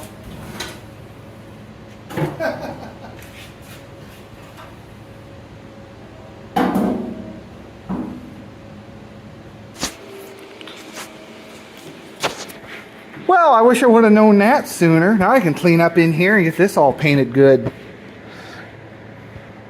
Very nice. And that'll make cleaning that tank easier. Then it looks like I can just, might be able to just put screws through it. Looks like it was just screwed in place to start with. That's a threaded nut. I thought these were riveted. Well, if that's the case, then fine. Make it easier. Throttle cable there. Sure. I'm okay with that. That means I can get up in here, clean this up, and paint it too. Maybe get that shut-off working. Oh, mud dauber's nest. And there's where your choke control goes. And your dash goes on the other side. Or your gauge cluster, your fuel gauge. I know they make a special tool that goes in here to take this out. Maybe I ought to see about getting one of them and tearing this out and redoing the float and the seal in here, just so everything's good, because everything I've read online, you fill it with too much gas, it can slosh out of here. So we'll try and avoid that. But cool, I didn't realize that thing was just ready to pull out. Moving on to the driver's side fender I have, this was all kinked up here and I had to get it all down, and it tore up a little bit here. It's not great, but you get back from a distance, it don't look terrible. Yeah, it don't look terrible. It's a giant repair here, and they got screws through it. And, you know, it's not bad. It's better than the other fender was. This thing is all kinds of beat up. There was like big patches of Bondo down in here. Yeah, this thing's pretty rough, really rusty right in there. The other one, not so bad. I need to steal this inner bracket. There's a support bracket that goes up and hooks here. I need to get that out for the fender. But other than that, big glob of weld. And yeah, it would have taken a lot more work to get this one looking at least close to what that one looks like. And then these bolts didn't want to come off. I still got to fight this last one, get it off so I can have my license plate and my tail light. But that's about where we're at with the body. I need to get a new set of these upper pieces. They're getting pretty rough. They go up here above the door, kind of like that. But you know, if I could find a nicer set, I'd definitely put a nicer set on it. The doors are in really good shape, but I still need to get them cleaned up and painted. I have one window that can go into, I guess, the doors. The front bumper, the back bumper, I need to get those done up. I think I'm in debate on what color to paint them, because they're definitely too far gone. You know, that chrome's never coming back. They're too far gone for chrome, and I don't have re-chroming type money, so we're just going to paint them a solid color. And I just don't know if I want them black. Like, that'll be blue, and then I feel like there's just too much black going on with the frame and everything. But then again, it might be too much blue. Maybe I do them red to match the wheels. I don't know yet. Let me know what you think. Ultimately, I'll make the decision, but let me know what you think. I'm very weird when it comes to colors. It's like I'll do something one way and then I won't like it and I might do it another way. The hood's in pretty good shape overall. I'm really pleased with it. Still got to get the inside all cleaned up there. but the outside of it's been sandblasted. This guy had this whole car sandblasted, which was really good and really bad because he never actually repainted anything. So it's all sitting with kind of flash rust, surface rust. But thankfully that cleans up fairly easy. Quick little backstory on this. I bought it about 7 months ago at an auction, and the previous owner passed away in about 2014 or so, and they didn't sell the stuff till way later. You know how that stuff goes. But basically, he had this rebuilt. It's got 80 thousandths over pistons in it. He never got to put oil in it though. So it looks like the engine and transmission were both rebuilt because everything in there looked really fresh. And I found some empty boxes over there of bearings that kind of match what would have been in this transmission. So either new old stock or they look kind of older boxes. But so they've both had some work done to it. The clutch was new, or really fresh looking. The radiator, it looks like it may have been used once or twice, but it's pretty nice. So this guy was trying to do this upright. He had the body sandblasted. A bunch of sand was down in the crevices and stuff.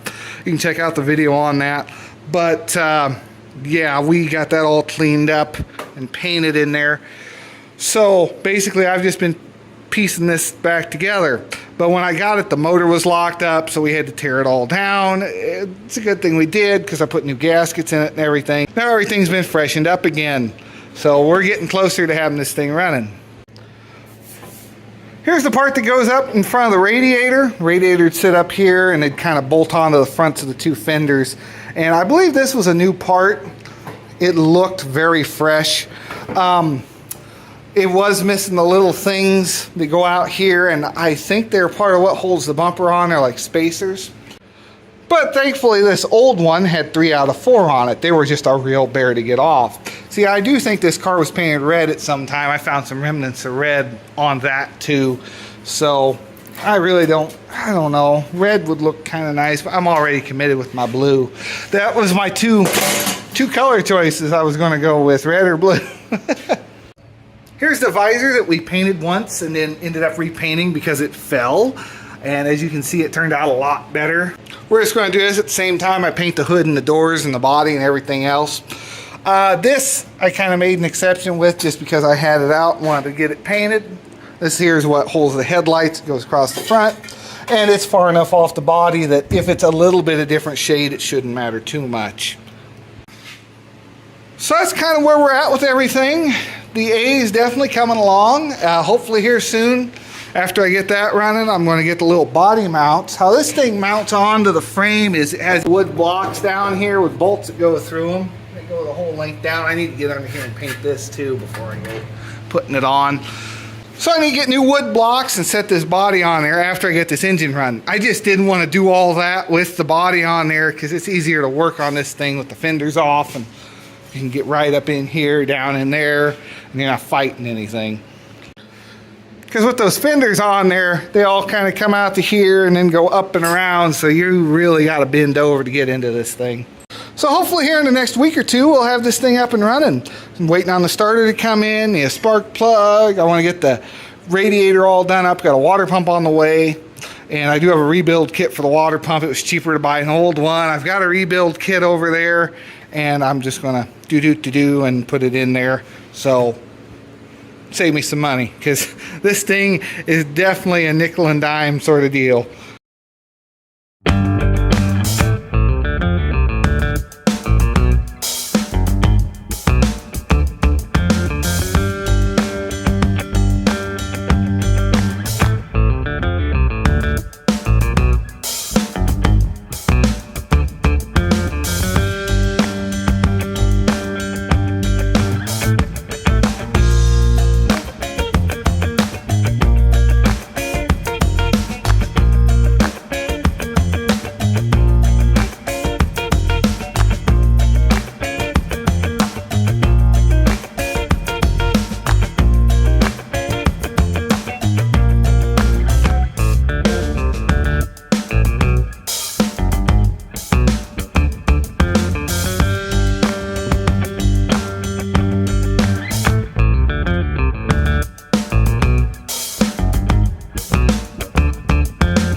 2 on the Ford Model A, and a lot of you had some recommendations on how to put this radius ball on. This is the old one. I don't think you guys are picking up on how thick this ball really is.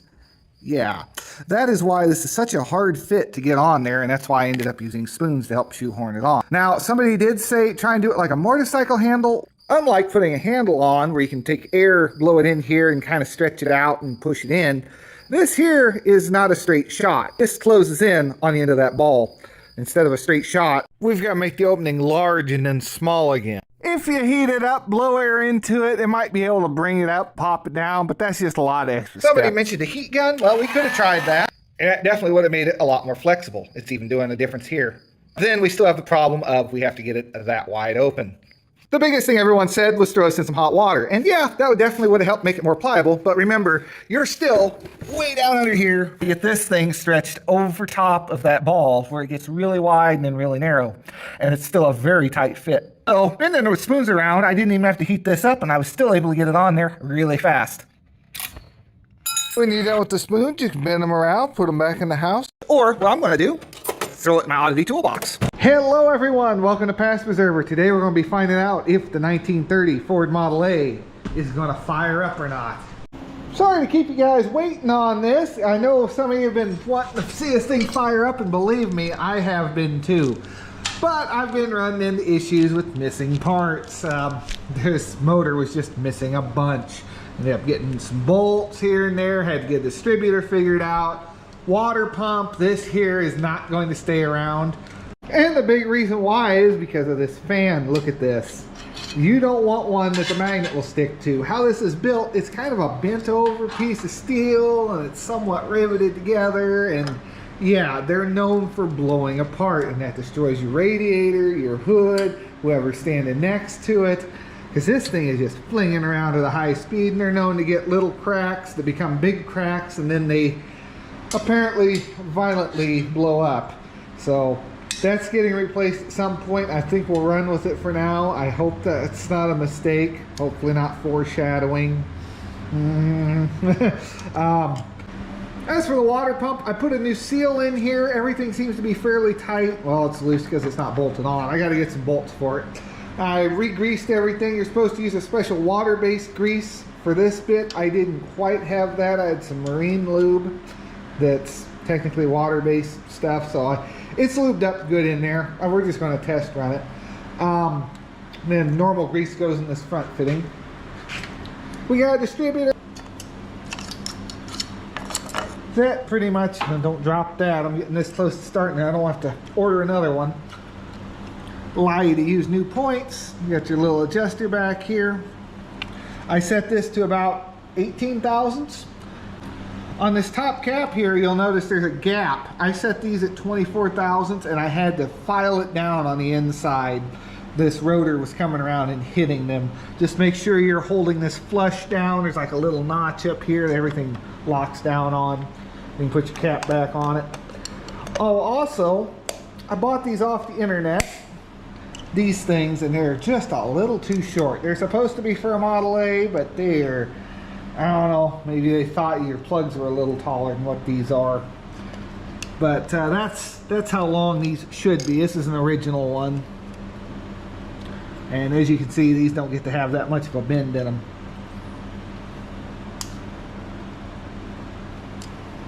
Yeah, they're pretty loose on there. Went online, I found a decent looking used starter. It had a little plunger thing on the top. Didn't have the rod, but I'll have to get that eventually. But be good enough to turn it over, I think. Got a pulley here. We're going to go ahead and install that real quick. I got to take this radiator off. I did get the right little hold down to the springs and the pieces of rubber that go underneath, so that's all correct. I still need to get a filler neck and an oil cap for this thing, but we finally did get some oil in it. And no, I'm not going to tell you what I threw in it. I'll make you guess. Honestly, it's kind of irrelevant at this point anyway, because I'm going to run it for so long and then swap it out because it's all break-in oil as it is. Someone probably looked at this and said, well, that's not the right thing. No, it's not. It's actually a spring. There was a hook on each end. I cut them off. It threaded in there just right. So we've got something to kind of keep the wire off the engine. but that's going to go up to the coil, which would be mounted on the firewall instead of down here, but it'll work for the minute. I have the muffler hooked up. I want to put a bead of sealant around here, but until then, we're just going to leave it. So we might have a bit of an exhaust leak, but everything's hooked up. This bracket back here is supposed to kind of go on either side and clamp from what I could see online. Everybody who did videos on this had the body on top and you couldn't really see what was going on. But it just kind of pinches in the middle. And as you can see, that's not going anywhere. Hopefully I'm not right. We want to drive this down the road someday. I did get the steering column all freed up. As you can kind of see, it's turning. This brake pedal here goes straight back to this one. There's more rods going straight off and they hook into these. And there's your brakes. Something simple. Now I did have this radiator mounted on here. I think I'm just going to take it off for the time being. I'm going to seal this up so there's not a giant water leak. I'm just going to throw a garden hose in here. I've seen someone else tape a vacuum hose down here and direct the water away and run water directly through the block. I think we're going to do that. I don't want to get water down here because I don't have a dipstick either. I'm going to try and plug that off. So I'm going to take this radiator off just so it's out of the way and we don't mess it up. We won't worry about running the fan because I'm a little sketched out with some of the horror stories I've been reading on that fan. And hopefully here soon we'll have this thing running. Sorry to keep you waiting, but I figured I better do a little backstory before we fire this thing up. It's tired of waiting too. Get me running. It's probably been, what, 13, 23, what, 11, 12, 13 years probably since this thing ran, if it even ran when the guy took it apart. Looking at some of the parts that I got with it, I'm wondering if it was even a runner then. So it has been rebuilt. Oh, little backstory. Some people have heard this already. I'm sure you're sick of it. The guy passed away, had it rebuilt, had new cam, new timing gear, looked like crankshaft been gone through, new Babbitt, 80 thousandths over on the pistons. You know, this motor's been totally gone through. The guy put it back in here. Transmission looks like it might have been gone through too. I found some boxes of bearings and stuff that looked about right, and that thing looks pretty good if it hadn't sat with no oil in it.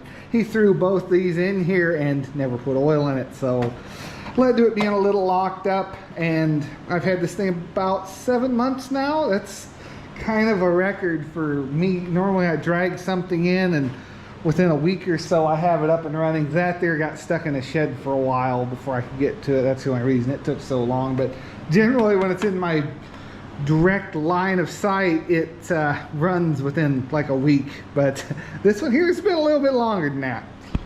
So here we go. Well, I'm having a heck of a time getting this nut off with my little ratchet. Sometimes you need to adapt.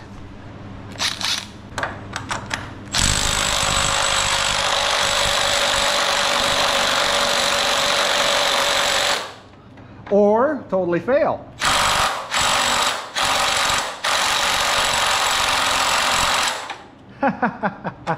Time for the big gun.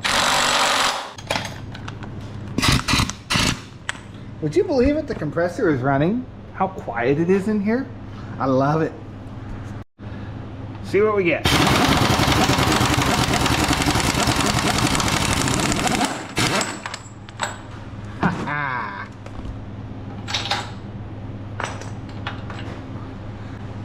And that's what your crank goes into. It's made to where the little pins would go one way and you could push it, but once the engine starts, it'll kick it back. It'll rise off this incline and kick it off. Going to throw a little bit of Tin Man on it. Hopefully I don't turn into one.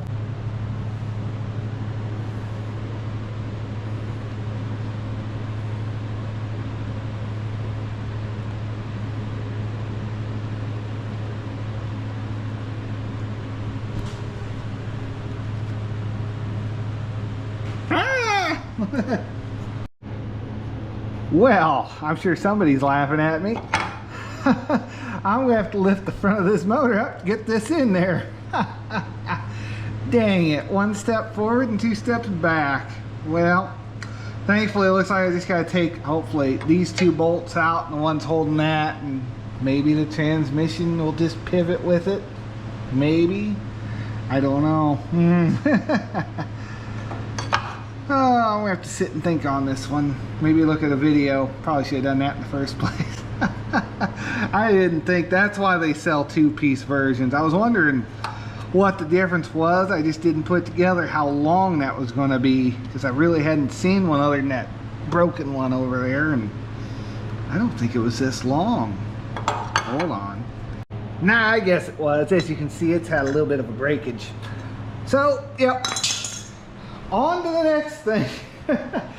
I promise, we'll get it running in this video. I'm just got some I's to dot and T's to cross.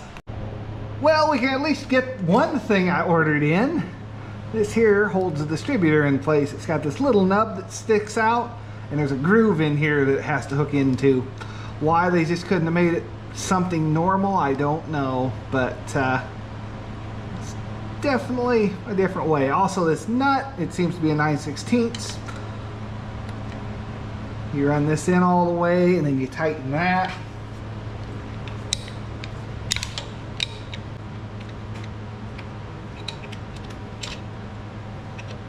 I might want to get a screwdriver.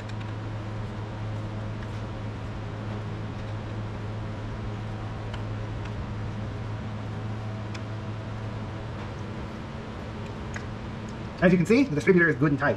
Make sure it is. And then we'll tighten down this lock nut on the outside. Maybe. If the wrench I grabbed wants to work. Finger loose it too. And I think we're going to call that good. That distributor should be in place. Much like that. Well, the cap's going to wiggle a little bit, but the rest of it won't. Well, looks like we got two bolts on each side, and the way this sits on top of here, we have a lip over the edge. So if I take those out, this thing shouldn't drop. So we'll take those four out, get a jack under this nose here, take these two out on this U, and then we'll jack it up some, and we should be able to slide that on there. I hope. I will say it's kind of tight getting the socket down in there, but we got them out on all four sides. Thankfully, this thing will just sit down. There's tabs overhanging the front as well, so I got those two bolts out. And a couple of those were kind of loosey-ish. They weren't like super tight. I need to look up what the torque specs need to be, but I think 3 of them were okay, and maybe one was really loose. Anyway. So I'm going to do probably the wrong thing and jack up on this oil pan here. It feels like someone else has already. It's a little dinged up, but look at this. She's coming up, and we here shortly should be able to slide this pulley on. Now, I got to look up and make sure there's not a slot or anything that this is supposed to index into, because I don't know why else there would be a slot here. Boy, that really has to come up high to get on there, doesn't it? There might be a block of wood under it. Or my jack is getting low on oil.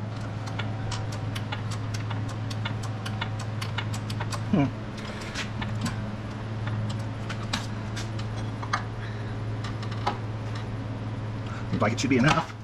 Well, I'm going to fight with that. Well, I don't see any reason for the slot. No one's mentioned anything. But I'm just kind of beating it by hand on here. And it's slowly going. Okay, I'm going to save you guys a lot of headache before we get too far into this. There is a special keyway right here on the end of the crankshaft. You're going to have to basically take this cover off in order to see it. I really should have looked at a video before trying to do this, but that's part of the fun. Kind of. Alright, so you take all these bolts across the front off, and then there's 4 on the bottom that connect to the oil pan. Then you want to throw this back on, crank it around till you got that up. Your keyway, then we got to take that off, and we can slot this in like that, and then we'll put the cover back on. I got a new gasket for this, so I'm going to throw that on. and we'll get it done. Now, while we're in here, this is the dimple. I might need to make that a little bigger because you could barely feel it, for your timing mark. So that there's when you're at top dead center on number 1. When you push in on this little guy, you take this out, turn it around, and crank the motor in, and when you hit that little dimple, it's supposed to go in, and you know you're at top dead center. So that's what that's for. Oh yeah, I'm just going to get this done. It's hot in here, and I went further into this than I wanted to. Oh, it's never something just quick and simple. Let's just about pull the engine to change the pulley. Well, there we have it on. I just got to get this cover back on, the engine bolted back down, a gasket. Then we'll be getting close to ready to getting this thing running when parts come in. I'm done for this today. I wasn't planning on basically pulling the engine. Shoot, all we needed to do was unhook the transmission. We could have pulled this whole thing out of here. Well, here we go. It's a new day. I got this all put back on. Boy, that was a pain in the butt trying to get that all lined up. I don't even think I did a video on it. Basically, I had to loosen these bolts. There's actually a piece of rubber here. Oops, don't lose my power. Yeah, forget to hook that back up and then it won't start. I'll be like, why won't you fire up? Trying to get these bolts lined up was a bit of a pain. I had to jack it up, let it down, take these out. I kind of left the bottom one and adjusted it, hammered around, finally got them lined up. Yeah, it's kind of a pain. You got to pull the motor and jack the front up and about take that front cover off this guy here and reseal it just to find a little pin in here. And this was really tight going on. I cleaned it up some, but it was still really tight. They do make a 2-piece pulley. They're kind of known more to go apart. Hopefully this one stays together pretty good because it's a single. And the 2-piece pulley, it's like the shaft and then the pulley itself are 2 different pieces. So you can just slip that on, slip this on, and bypass this. All I need to do is build this engine just a slight bit further back. But oh well, we're about ready to fire it up here. We're going to hook up our power wire. I have a drop tank. This is the Gravely gas tank, kind of gravity feeding straight into it. There might be too much line there, we'll find out. Garden hose, I'm just going to hope that it doesn't get water in the oil, because I was trying to do this, but I can't find any duct tape to really hook it up. I'm wanting to divert it. And we'll see if she'll fire up here.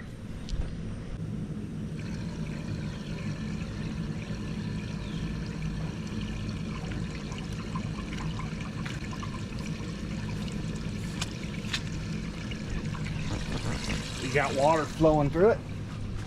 That probably won't stay, but keep it a little cool. Where do you guys want to be? Let's put you back here at the exhaust. Get you an exhaust clip of the first start. Maybe that'd be the thing to do. Sadly, the tailpipe's at a weird spot, but let's see what happens.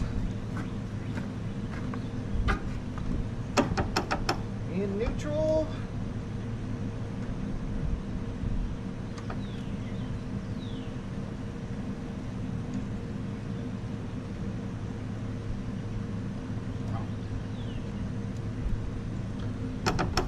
Neutral.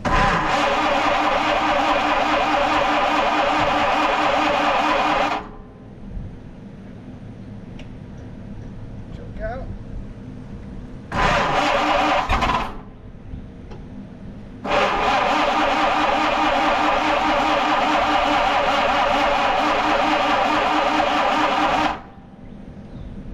Timing a little bit.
It's getting a little hot.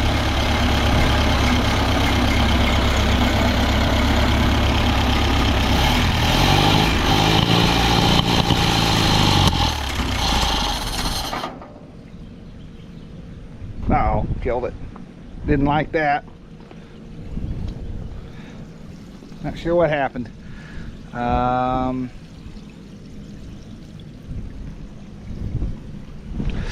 Ooh, not loving that. Why does that look wet?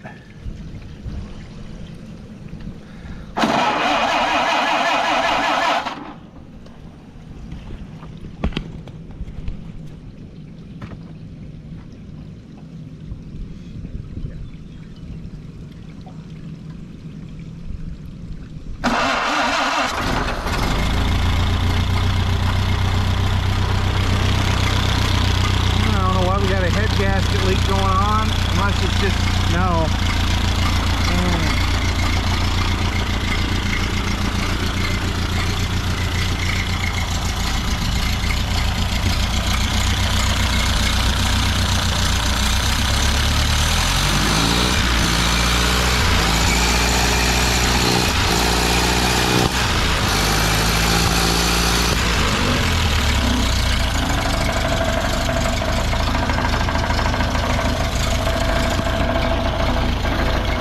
She seems pretty happy.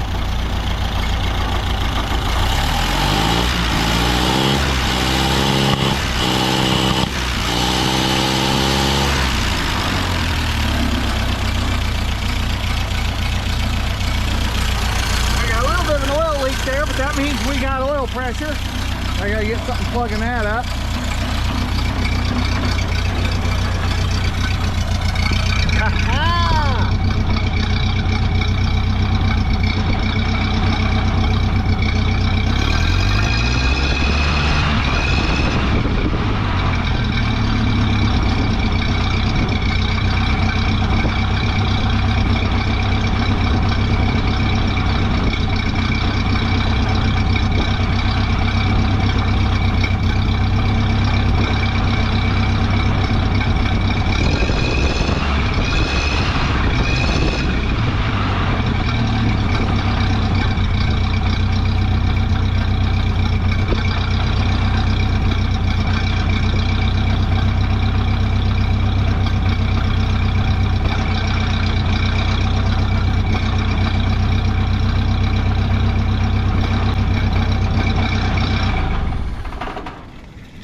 Well, dang it, my cover blew off and this blew off and we got water down in the engine a little bit. I didn't want to run it too long like that. I don't think it did too bad. It was just splattering a bit. But guess I should have went and found some tape. I just really wanted to hear this thing run today. But don't think any damage is done. I was going to change this oil out anyway after we got it started, mostly because there's Babbitt and everything and it all needs to kind of break in. So we're going to change this oil out anyway. We do seem to have oil pressure, which is good. I have a bolt kind of threaded in here, but she's got a little bit of a leak to her right there. So we're going to have to get a proper cap on that, or maybe an oil pressure gauge. Everything seems okay. I see a little bit of seepage around the head, which kind of concerns me. On this side, right there's a little damp. Fresh head gasket, and we should not have any water here unless that was splattered up from there, which I guess it could have been. But we're gonna retorque these head bolts and make sure they're all down where they need to be. I tightened these down a bit more, and now that seepage is gone on the side of the block, so easy fix, thank goodness. Dang it. Nothing seems to be leaking out the front though. This didn't seem to be leaking any. That's dry,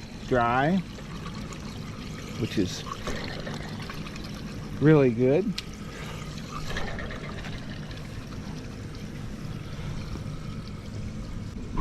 So I'm pretty happy with that. We're just gonna let her cool down. She's a runner. we can put more money into her. It sounds really good. That muffler sounds great. We had a little bit of an exhaust leak up here, nothing a little sealant can't fix. Looks like the carburetor might have a drip to it. Something was dripping. I don't know. I could have sworn I saw something drip. Oh, I'm looking way over there and seeing a drip. Okay. Oh, that looks dry, other than the, you know, splatter from the garden hose. So I think we're in good shape to continue on. So that's going to do it for this video. Leave a like, hit subscribe. Hopefully here soon. I'm sorry I didn't do a bunch of videos on this, but I just kind of need to get it to this point. I'm supposed to get like 104 today. Right now we got a nice cool breeze to work with, but once that sun gets up there, it's supposed to get really hot. So that means it'll be even hotter in here. We're going to clean up the shed a bit because it's just become a mess. I started putting tools away already. But we're going to be getting in on putting the body on the frame there. I got to get some blocks of wood ordered that go up underneath here. They go like right there, and I think there's one in the middle here. So get that done, get the bolts, drop this on there. And then we'll make the floors up. I got some wood to make the floors with. Figure out a roof, and hopefully here soon we'll have this thing in a driving state. I still got to get some parts. Got a lead off a guy. Went to a car show the other day. There should be a video on that, either coming soon or up already. It was just a quick little blip. I think there were like 10, 15 cars there. But I got a lead on someone that might have some Ace stuff for sale, so that's a big plus. So hopefully here soon we'll get this thing up and going. I want to thank you for watching. Leave a like, hit subscribe, and have yourselves a great day. Hello everyone, welcome to Past Preserver. Today we're going to be taking the Model A for a drive. We're finally there. I've been trying to make a video on this whole thing, putting it together, and it just, so much has fought me, so much has not worked out just the way I wanted it to for a video, and I've got snippets here and there, and then I quit recording, so it's just been a whole mess. I'll try and throw something together on the back half of this video off of the snippets I have if you want to see, well, something. I don't know, it's not really that great. Let's start off with the good part. Take this thing for a drive because I've been waiting for it. We got our steering done up, we got the engine running. If you saw the short about the head gasket leak, it's sorted itself out for the most part. So that's good. I guess it just needed a good heat cycle. We are leaking a little bit around the water pump, but I expected that. That's a new old stock seal. I was kind of expecting that not to work. Jumper cables, because the battery cable I have at the minute is not the greatest, so we're running that through there to start it and run it. But we do have a resistor on our 12-volt coil to run the points, and you know, we'll get her fired up here and take her for a little drive around the yard. Woohoo! Finally. Oh, I gotta get some stuff out of there. It's just gonna disappear on me. All right, we got leaky gas, check. Little bit of choke, check. Water in the radiator, check. A drippy water pump, check. Fenders that I really ought to bolt on, but I'm probably not going to, check. Stuff in the backs that will probably fall out and I'll lose in the yard, check.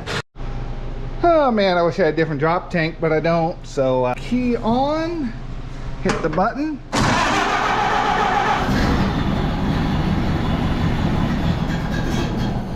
Oh, the choke's probably hanging on. No, it shut itself off. Maybe it needs to be on a little bit longer.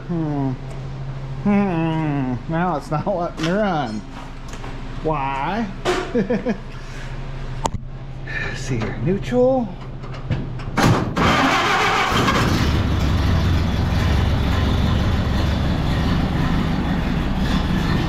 Timing maybe? She is running really, really rough all of a sudden. I'm not totally sure what's going on. She's running really rough all of a sudden.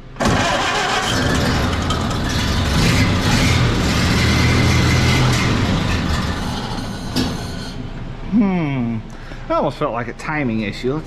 I know that's supposed to be all the way back when you start it, but I think something's off with my...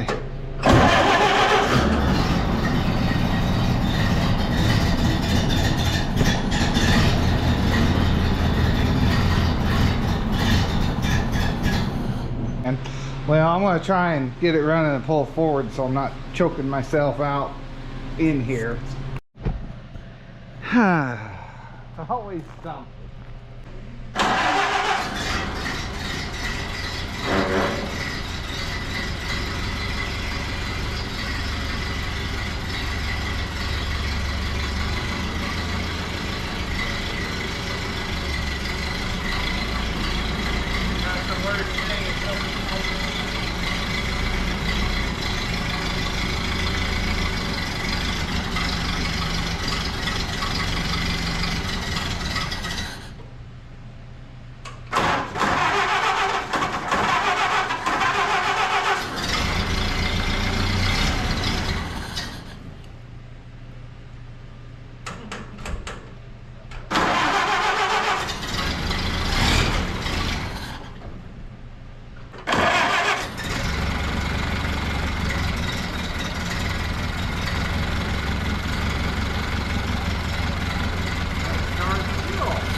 Honestly, I think it just had an air bubble in the fuel line because I kind of jiggled it around. Now it's working.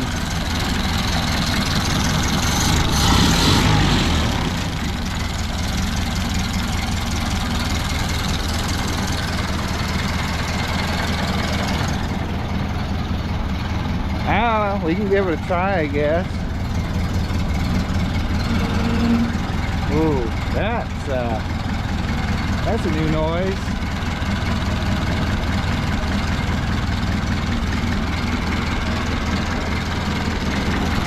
Definitely a new noise.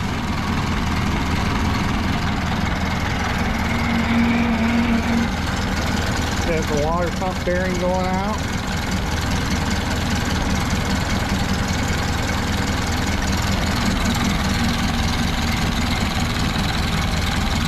Oh boy. Every time I think I'm getting somewhere with you. Unless it's something to do with the air in the radiator.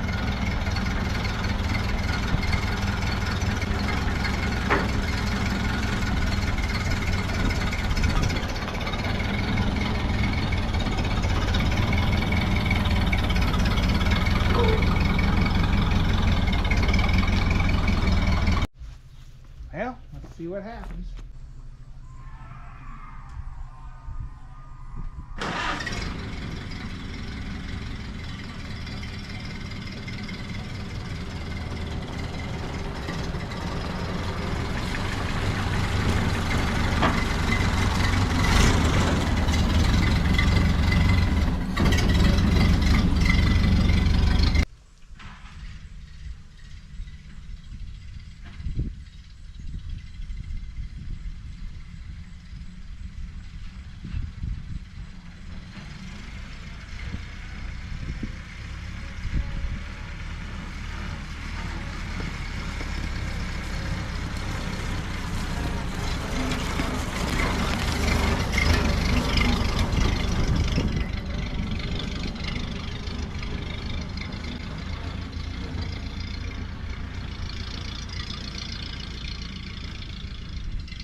Well, that was pretty lackluster. She was kind of choppy. I adjusted the carb a little bit. I'm wondering if maybe that was my big issue. I guess we'll find out here.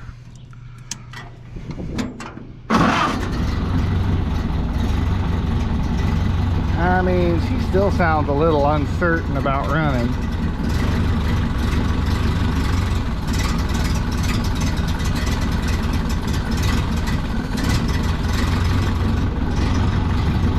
Like part of its timing, part of its fuel flow. Can't imagine why it'd be not happy with the fuel flow.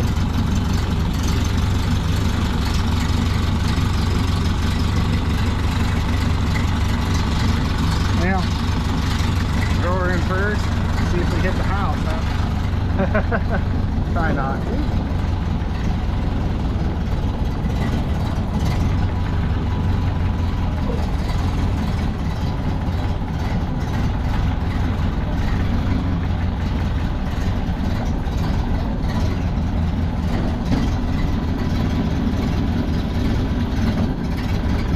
Yeah, I'm just not feeling you for a second run, really.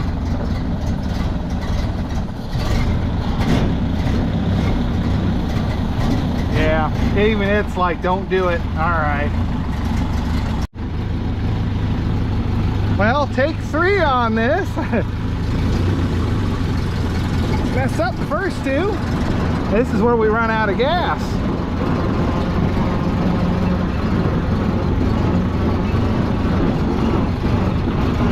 Yeah, she's running a little rough now because she's very low on gas. You guys get the worst of it.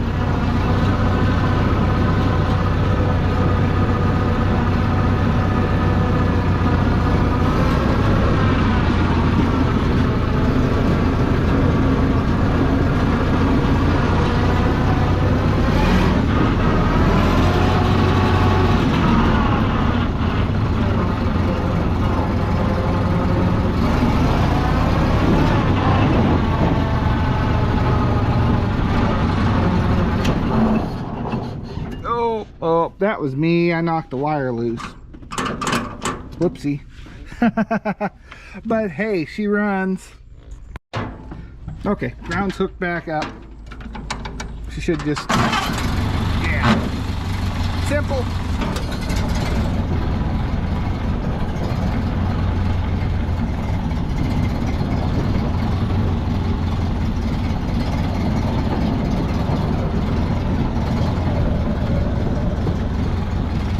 Alright, I'm going to put you guys down and get this thing parked.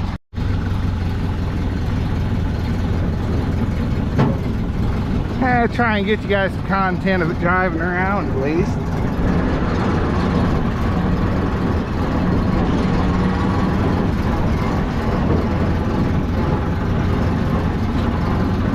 Well, it seems a lot happier. Make sure I clear these wires.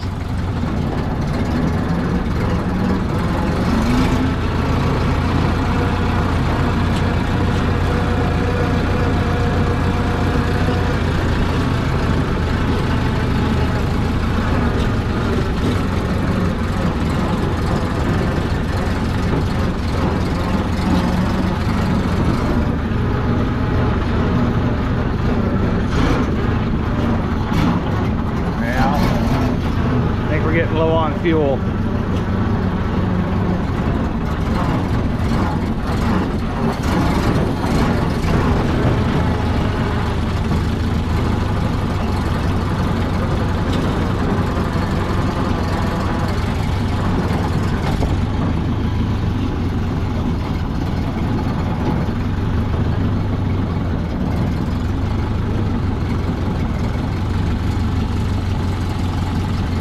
Alright. Well, at least the brakes work. That's a plus. The 2 that are hooked up.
Well, we got to take it for a drive today. I'm pretty excited about that. She's running okay. It's mostly a fuel flow issue, and I need a tank that's not leaking half the fuel and putting air bubbles on the line. And you know, she'd be running a lot better if it wasn't for that, because once you get up on the RPMs, she seems a lot happier. It's the idle thing she's not real happy with. Would help if I could control and choke it from the cab. I'm missing the rod. That's something we're gonna have to get.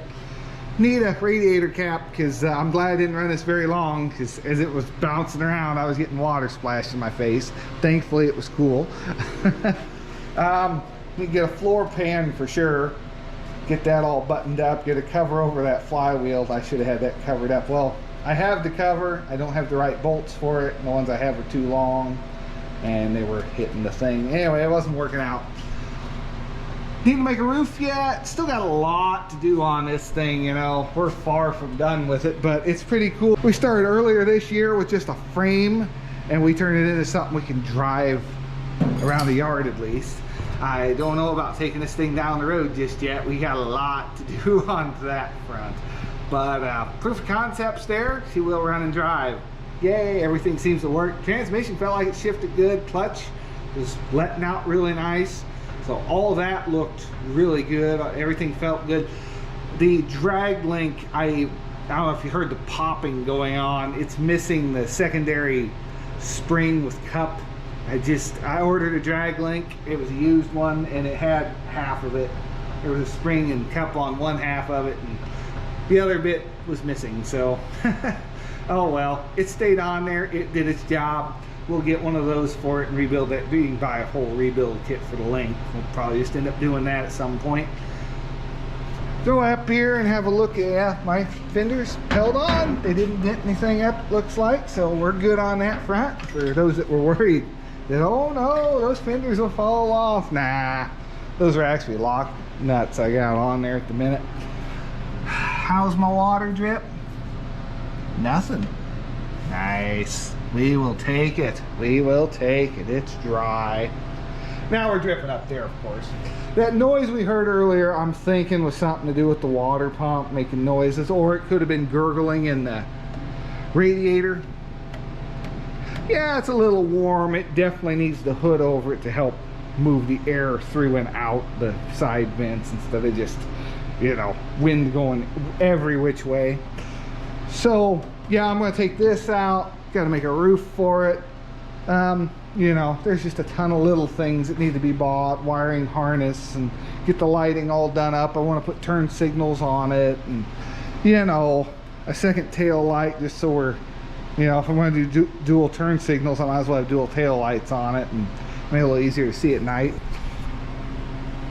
Yes, at night. I do plan on driving this a little bit at night, but my timing must be off a little bit, because you're supposed to start with this all the way up, and this thing just, no matter what condition it was in, never wanted to run there. So I'd say my timing's off, and yeah, I'll have to reset that and play around with it, but she runs good enough yard drive, and that's what we wanted to do.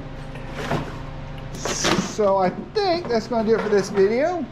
Sorry they've been pretty scarce on. It just seems like every time I go to make a video here recently, oh well, I was going to do one on that Buick, and I don't think that's ever going to see the light of day. I started doing how to change the crankshaft position sensor, and it just every turn things fought me. Stuff was harder than it should have been to get off, even with the right tools. It just, even with this, it's been like, I think the easiest thing the day I started making a video on this was putting the darn dipstick in. This was the easiest part of my whole day, was whoop. Nope, can't even do it on camera. That. Everything else just, I don't know why, but did. So I don't know if I've just been having off days, or I'm just not wanting to film, or what, but it's just not adding up. Things aren't working out. And it's not like I'm not wanting to film. The shorts are definitely a lot easier, and they seem to get more views than what all I'm putting in effort wise here. That might be part of my issue with trying to make a long form video anymore. It's just like, I can make a short, get that done, upload it, continue on with my day, and you know, try and get something somewhat informative or entertaining out there and move on with my day instead of trying to spend hours and hours and hours on something that 10 or 20 people might watch. And I think that's the most disheartening part about doing this whole YouTube thing. So anyway, that's gonna do it for this video. My next big project's gonna be clean this shop up because it became a mess. I got a nice shelf from my uncle. Thank you, Jim. That was got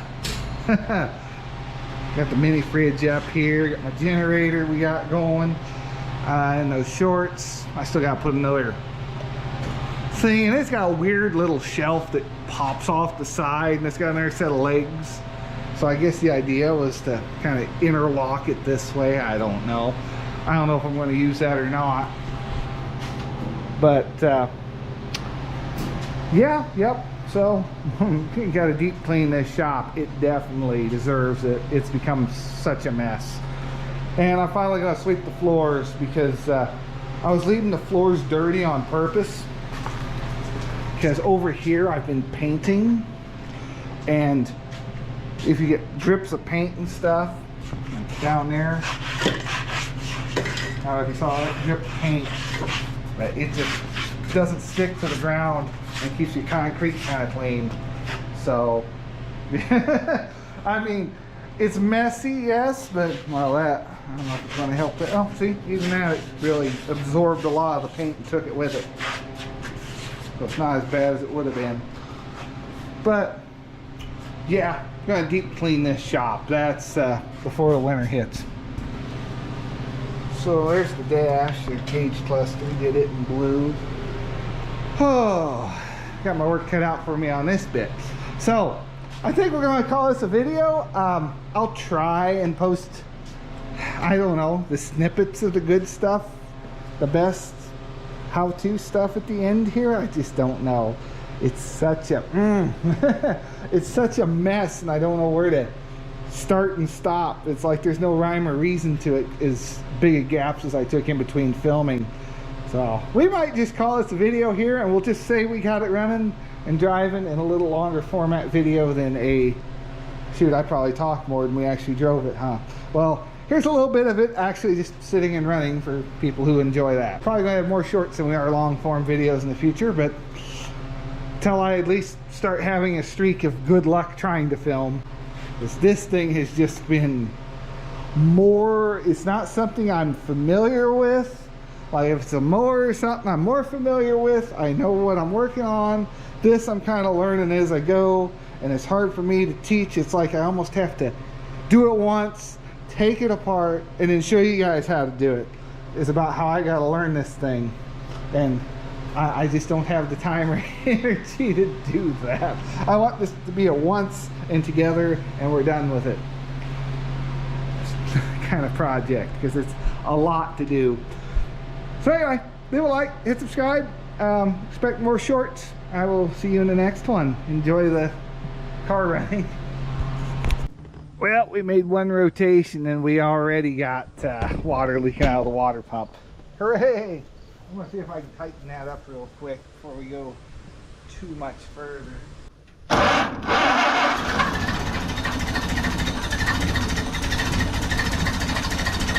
let's see if we can dial it in.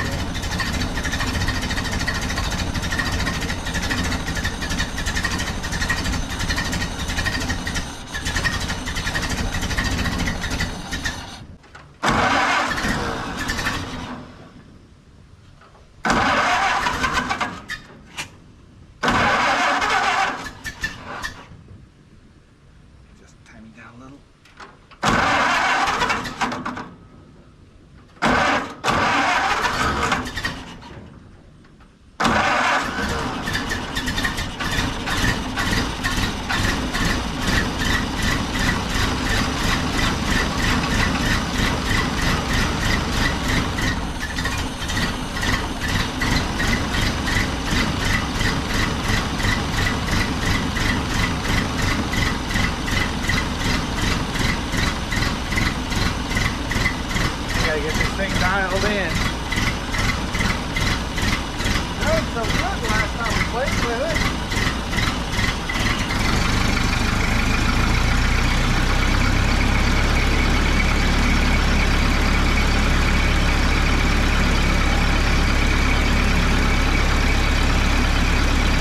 Choke partially on.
Still out of adjustment somewhere.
Oh, the battery died. Great. Awesome. Well, she's a runner. That's the main thing. We'll have her driving here in a couple days. I know this video's all over the place, but we'll take that win. Shut off with the key. Oh, yeah.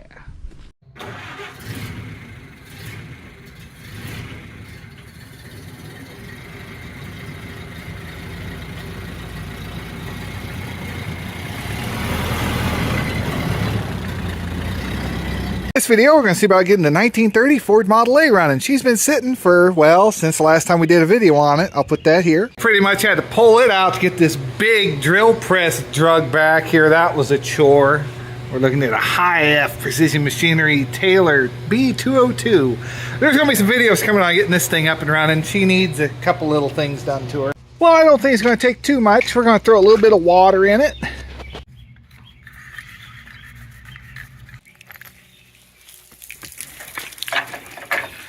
Oh yeah, get it all wet. Uh-oh, what's that? Oh no, what's going on there? The overflow tube has a hole in it. Okay, well, we'll have to keep that in mind. Oh, shoot. Why does it have a hole in it?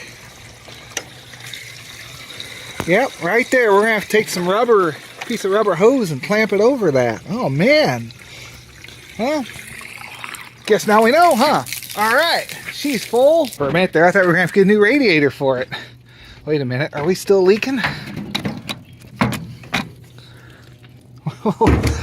What are we? Oh, okay. I left the petcock open just in case anything decided to come out. Okay, now we're good. Now we're good. Now it'll all come out the head gasket. Ah! Nope, we're leaking out the water pump. I need to get a new water pump and fan blade for this anyway, so that'll be fine. We might tighten that. Boy, we're off to a rough start. Let's see if we can tighten this down any. Ooh, she's pretty tight.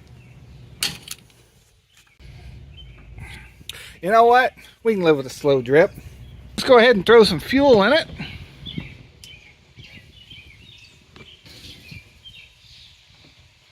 Pump works great. Now we're going to go ahead and set our choke. Pull that out. Next step, we're going to take our new EverStart jump pack. Just go ahead and put negative on the starter. Clamp on negative, clamp on positive. I've got this set up with a 12 volt coil, so it should be fine on 12 volts. Turn that on. Come inside here, flip on our ignition, make sure we are in neutral. And push. We'll give it a little bit of throttle and we'll push our starter button and see what happens. Oh, shut the choke off. She's getting plenty of fuel. Push that down. Take two.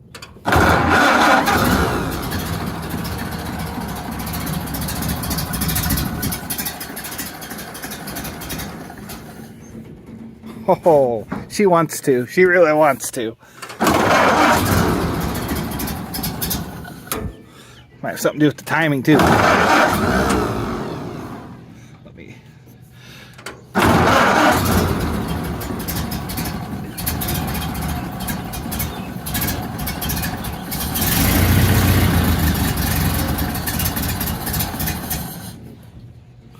She's trying. Now she's not happy.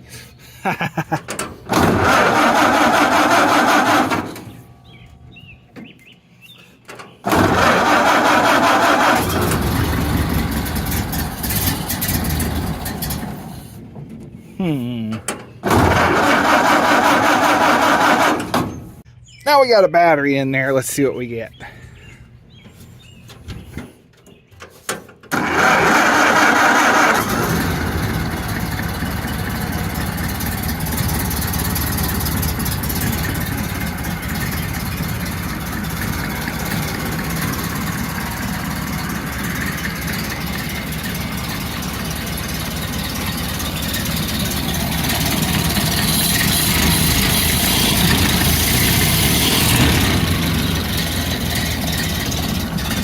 Yeah, we're still not quite right.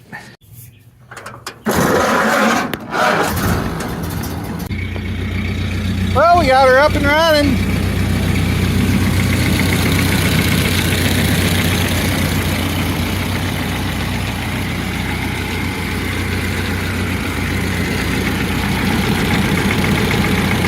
She's warm, but not super hot.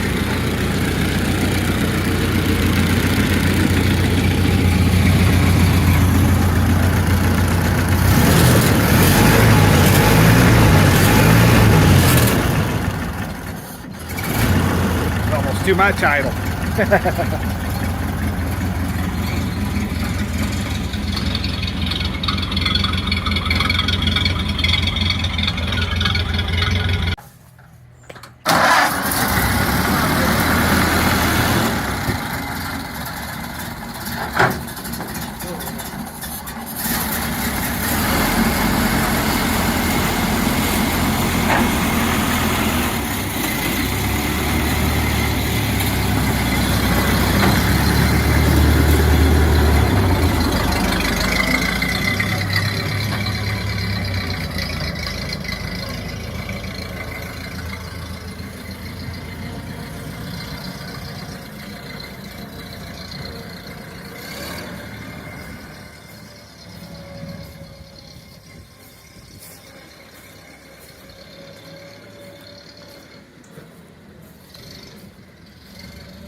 Well, she's running all right. Needs a little bit of tuning. Definitely need a radiator cap. I was getting splashed in the face by both gas and water. Not what you want. But yeah, leave a like and subscribe for more. We'll be getting back to this project here soon, hopefully. We have a few new ones coming in, but definitely need